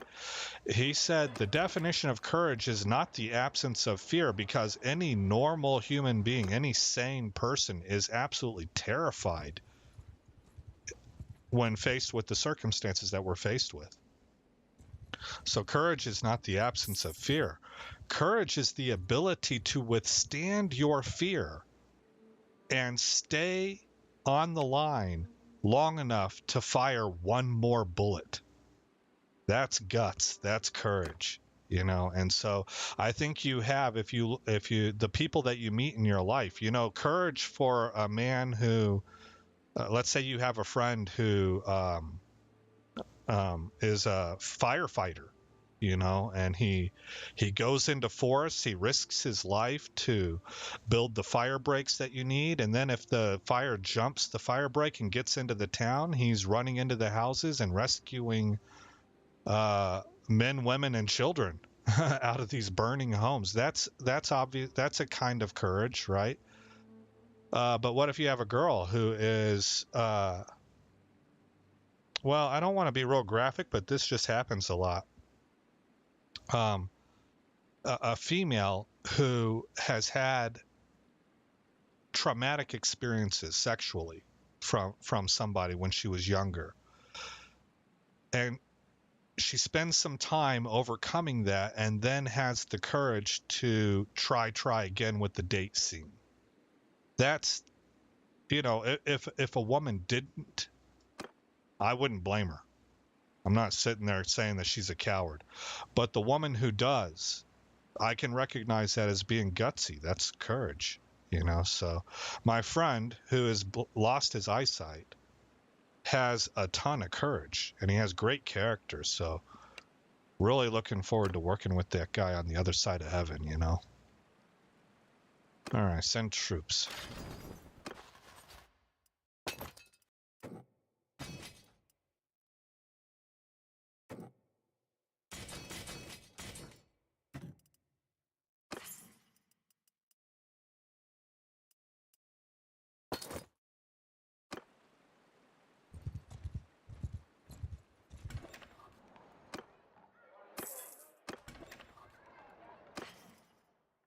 Where are we at? 20, almost 28.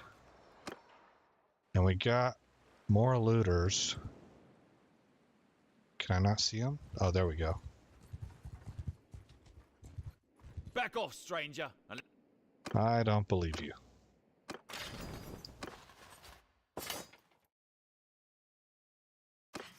Okay. Let's see here. Let's find out what Vithia needs. I don't know how to say that town name.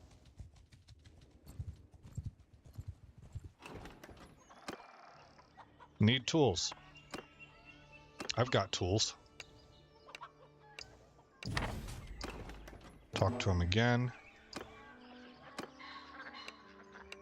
Oh, I'm out of tools. Okay. Okay, what does the other guy need? Needs manual laborers. Okay, that's something where we want to actually have prisoners on hand already, because that's what he's asking for. All right, let's see here. 30% heal rate when stationary. I think I'd rather take the 15% heal rate when moving. Plus, everybody gets 10. Well, I get plus 10 hit points recovery after each offensive battle. That'll be in addition to my 30% recovery of lost hit points, I think. I hope. But even if it was just for the first part of that skill, I would still take that. Okay, what are you wanting? Yeah, that's right. Inventory, no, party. Okay, I've got 3 on me. He's gonna want 10. So, let's head over to Legata and see if they still have tools selling cheap there. Oh, what happened here? The Aserai have made peace with the Empire. Oh, we took Ortesia back. That's good news. Nice.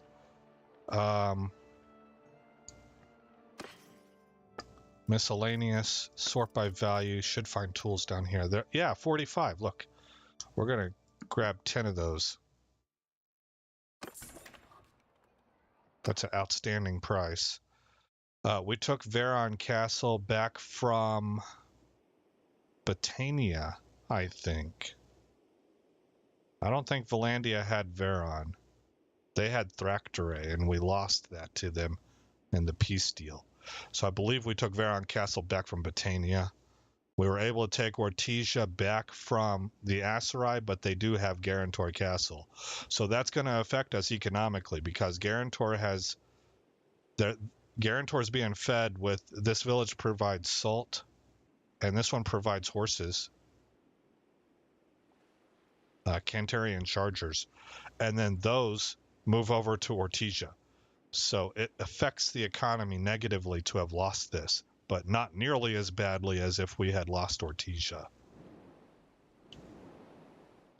And speaking of buying shops, we could buy the silver shop in Ortesia and it will make a whole lot of money. A whole lot. It's easily the most profitable shop out there.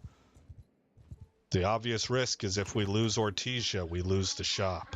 So, and Ortesia's a borderland, I guess what you would call a border town. You know, so it's not uncommon that it switches hands between the Empire, Britannia, Valandia, and the Aserai. Okay, let's complete this quest. Let's look for more looters that we can get prisoners from. Once we're at 10 prisoners, we'll go grab that guy, the other guy's quest.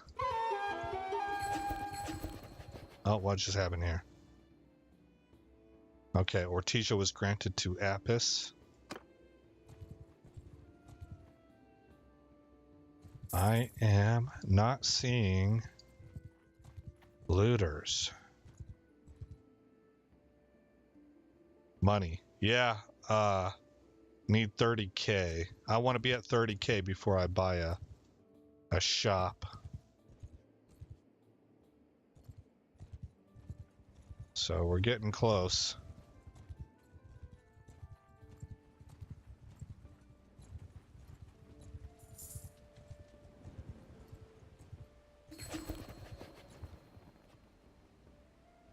Declared war on the Northern Empire.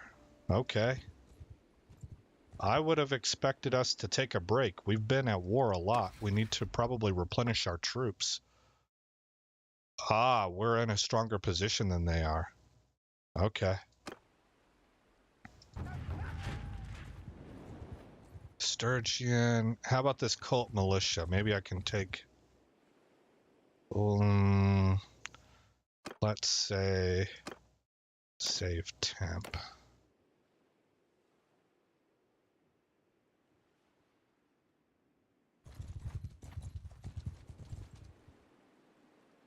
Okay, we got some help, so we'll just auto-resolve this. We get 2 more prisoners, so we're at 5. Decorated scale shoulder guards. Those aren't better? No, they are not. Okay. They are not.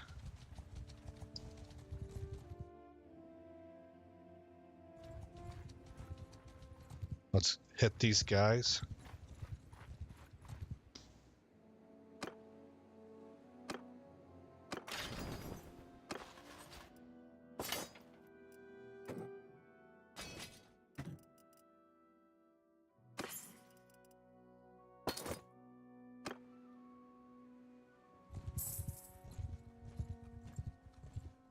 I didn't pay attention to how many prisoners I took. 3, 4, 5, 6, 7.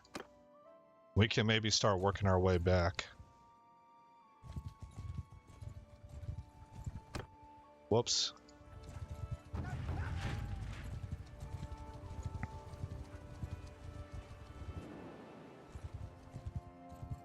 We need 3 more prisoners.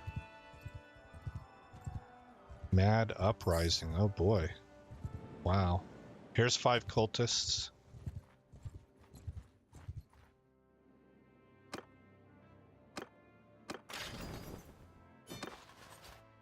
No prisoners out of that. Okay. That's one of the things about using edged weapons. Like my guys use swords and I use a sword. You tend to kill more. If we had maces, there's a better chance that you actually just knock your enemy unconscious. And so as a result, you get more prisoners and you can make more money that way. Nobody buys dead men. But I have the Dismemberment mod going, so it's just a lot of fun to play with the edge swords. Because if you, I have it set up so that it's skill related. You have to be traveling fast enough and you have to have a high enough skill. And it does a calculation in the background. And if you get a dismemberment, the camera will zoom in a little bit and slow motion. I don't think it zooms in, but slow motion kicks in. And so, oh shoot, I didn't mean to do this. So it's just kind of neat. Warrior attack! And I don't believe you get that Follow your sergeants. with blunt weapons. We have an awful lot of people attacking these poor saps.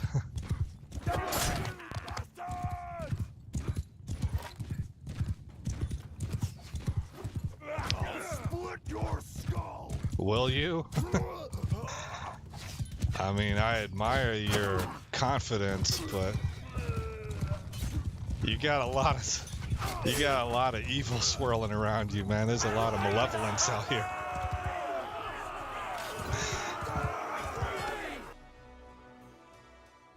All right, we did not pick up any prisoners there, so no such luck. We'll head back down this way.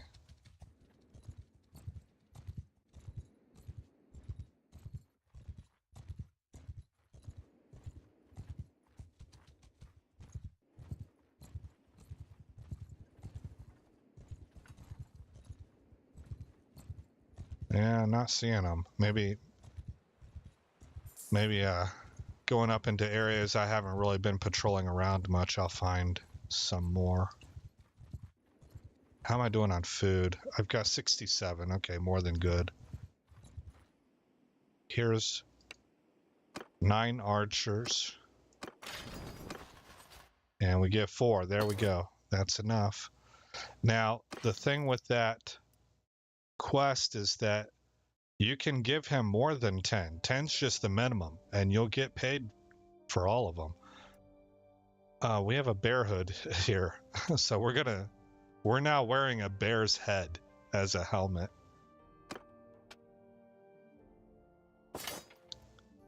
All right. And let's get these guys too, since we're here.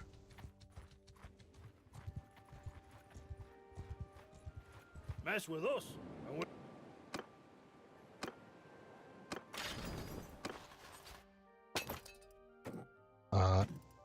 Okay. And this group of 14.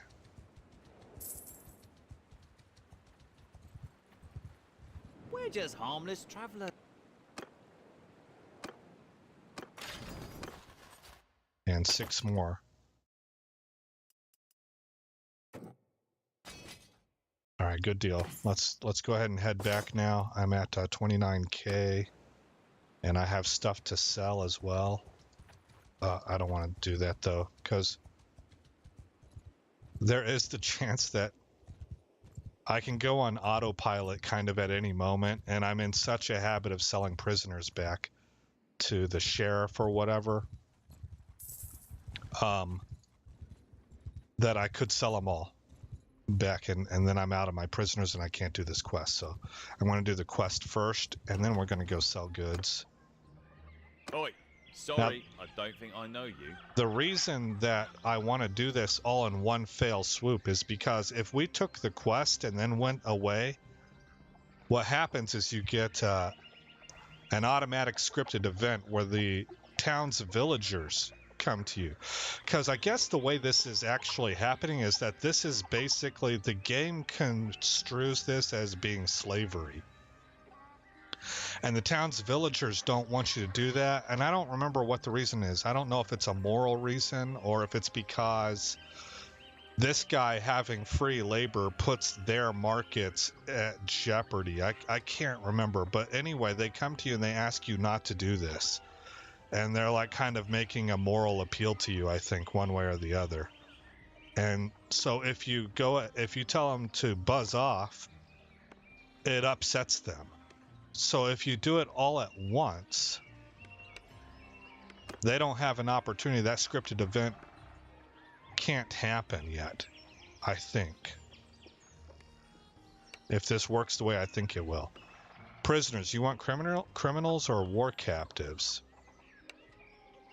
They need to be criminals, bandits for me to do this legally. Oh, so see, I mean, look, there's a moral aspect happening here. So if you took some people prisoner during war, What they're saying is that the laws of this civilization say you can't sell those dudes into slavery, which is way different than Roman times. Roman times, I mean, the whole world was into slavery, you know?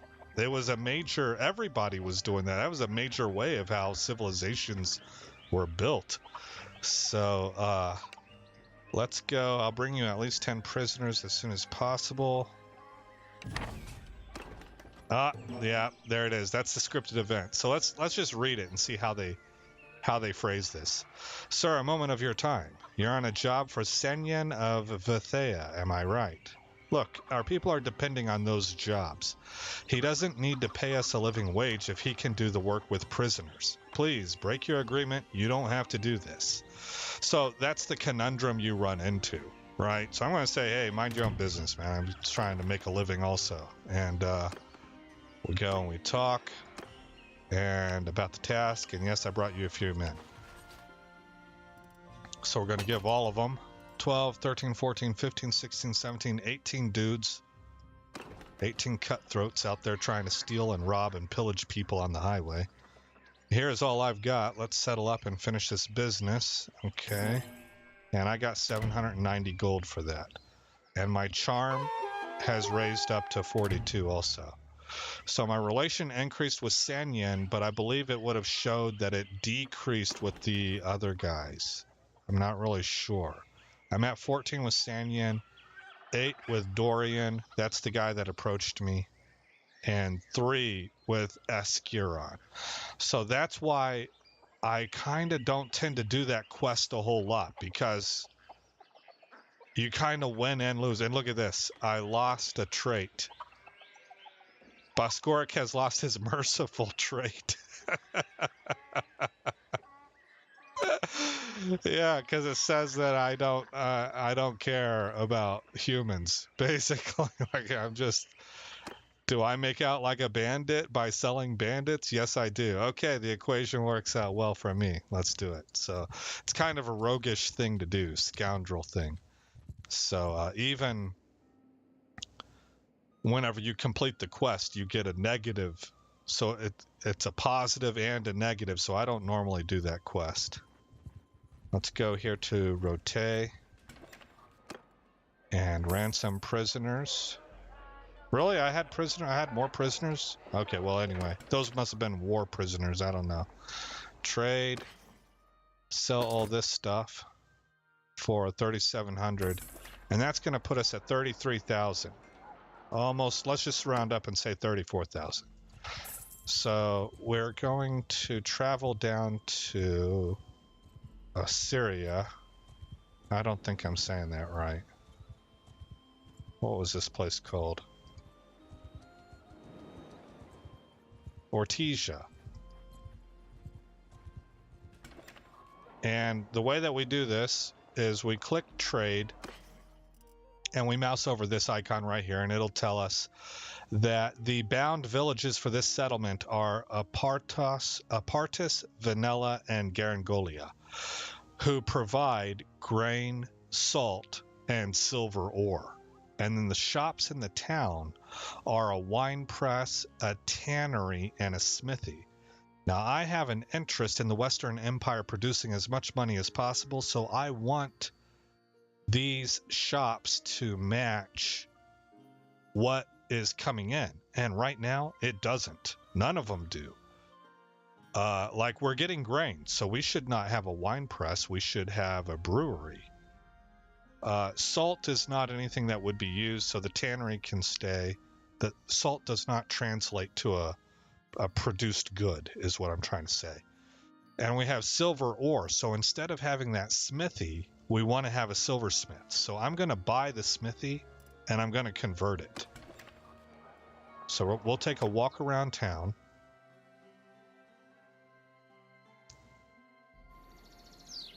And if I hold my Alt key, it brings up all these different icons, and these yellow ones, see, the winery is there, the smithy is there, and the tannery is there where you see the rectangle with what's supposed to be an animal skin stretched out on it.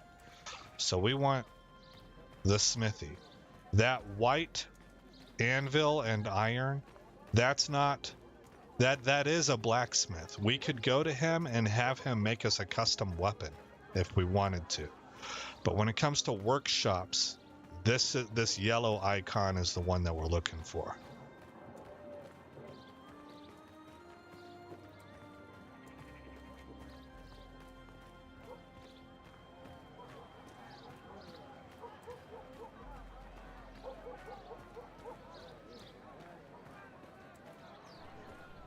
Okay, so these people... Okay, there's a gang leader here with their bodyguards. Sometimes you find a shop owner in here too. Shop worker, shop worker. We don't want to talk to the owner. It should be one of these guys. Shop worker. No, they're both shop workers. Okay, so in this case, that's not an issue. We want to talk to any shop worker. So we go up, we interact with them. I always go to, I have some questions just to confirm that this is the shop that I'm thinking of. What do you produce here? This is a smithy, sir. Iron ore is smelted into ingots, then forged into tools, nails, weapons, and armor in a smithy. Okay, I want to talk about other things. I would like to buy this workshop. He will sell it for about 27,000. Yes, we're going to buy it. What kind of workshop do you want to open here?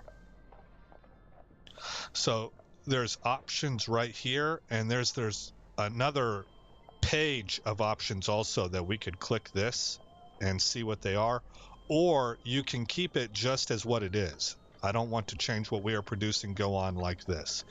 But in this case, we are going to change it to a silversmith. Let me just go over what we do there. Rare silver ore is turned into jewelry, the finest of all trade goods, in a silversmith. Are you sure you want to open a silversmith? Yes. Okay, so we have now bought a silversmith. And if we look at our clan and come over here to other, we have a silversmith in Ortesia producing nothing. Okay, but if we leave, we go, let's say, attack these looters.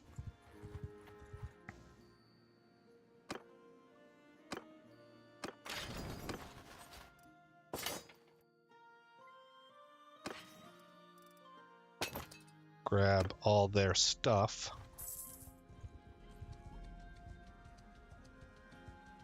So we're just giving it a little bit of time. Here's another 9.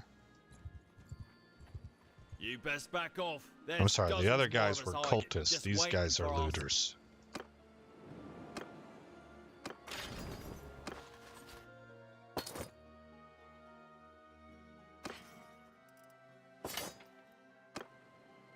Okay, so let's open this up again. All right, still at 0. So let's make a trip over to, I don't know, Zionica.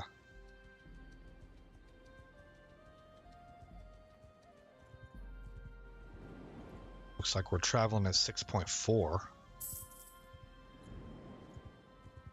That's fast. We're going to be able to take down caravans, and we'll be making some real serious money at that point in time.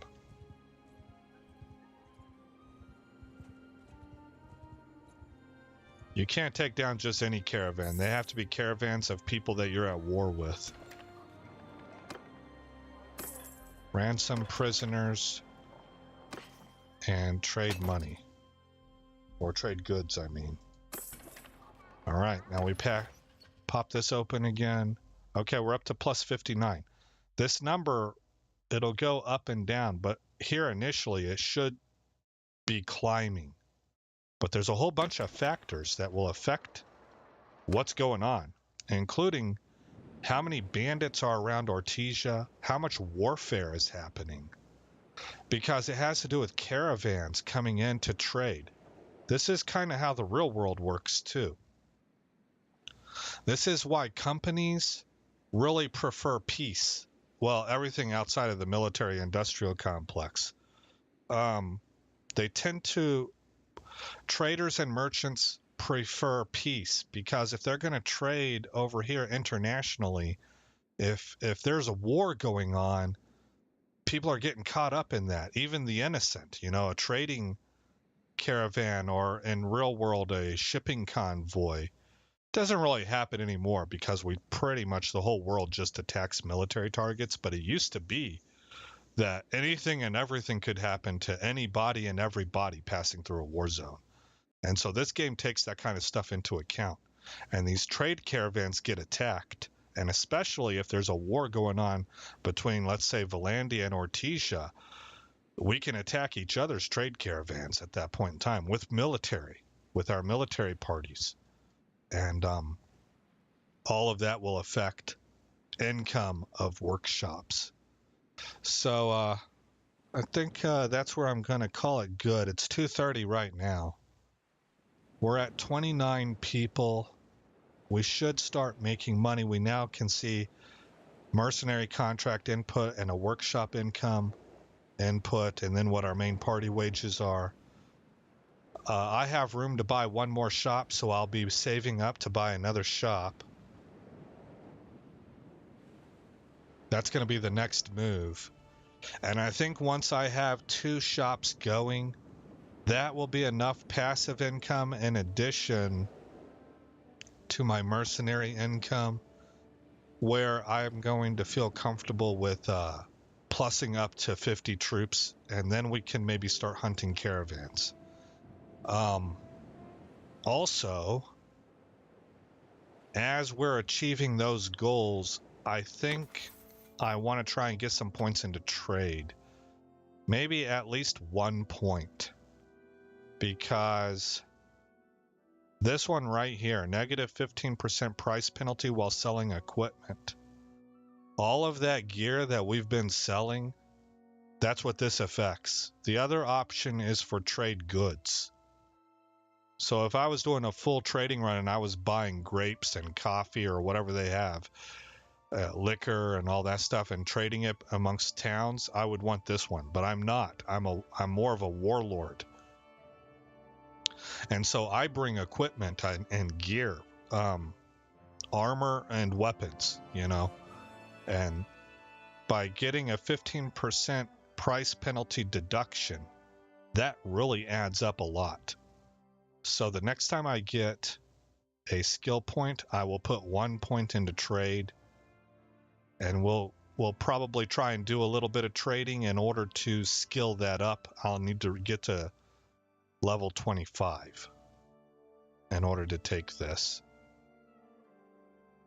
And there's a lot of good things in here, man. A lot of good skill points you can pick, but that's where you have to decide what kind of playthrough you're wanting to do. That's where the role playing comes in. I'm trying to focus on this block of 4. So that's four skills already. And then after that, I think I want riding, polearm, and throwing. And if I have anything left over after that, I'm looking at maybe one-handed. And so that's a lot, so I don't think I have room for trade or smithing, and probably not engineering also. Skilling this up would allow you to siege castles lightning quick. So if I was going to form my own kingdom, I would probably be looking to do that. But anyway, we'll hit done. That's the plan for the next episode. Those are the kinds of things we're working towards. Let me hit save as, and I'm going to say YouTube 2. It's just easier to, that's quicker to type in than Twitch. Hit done. And we're going to call it good. Thanks for dropping by, everybody. Thanks for all the comments.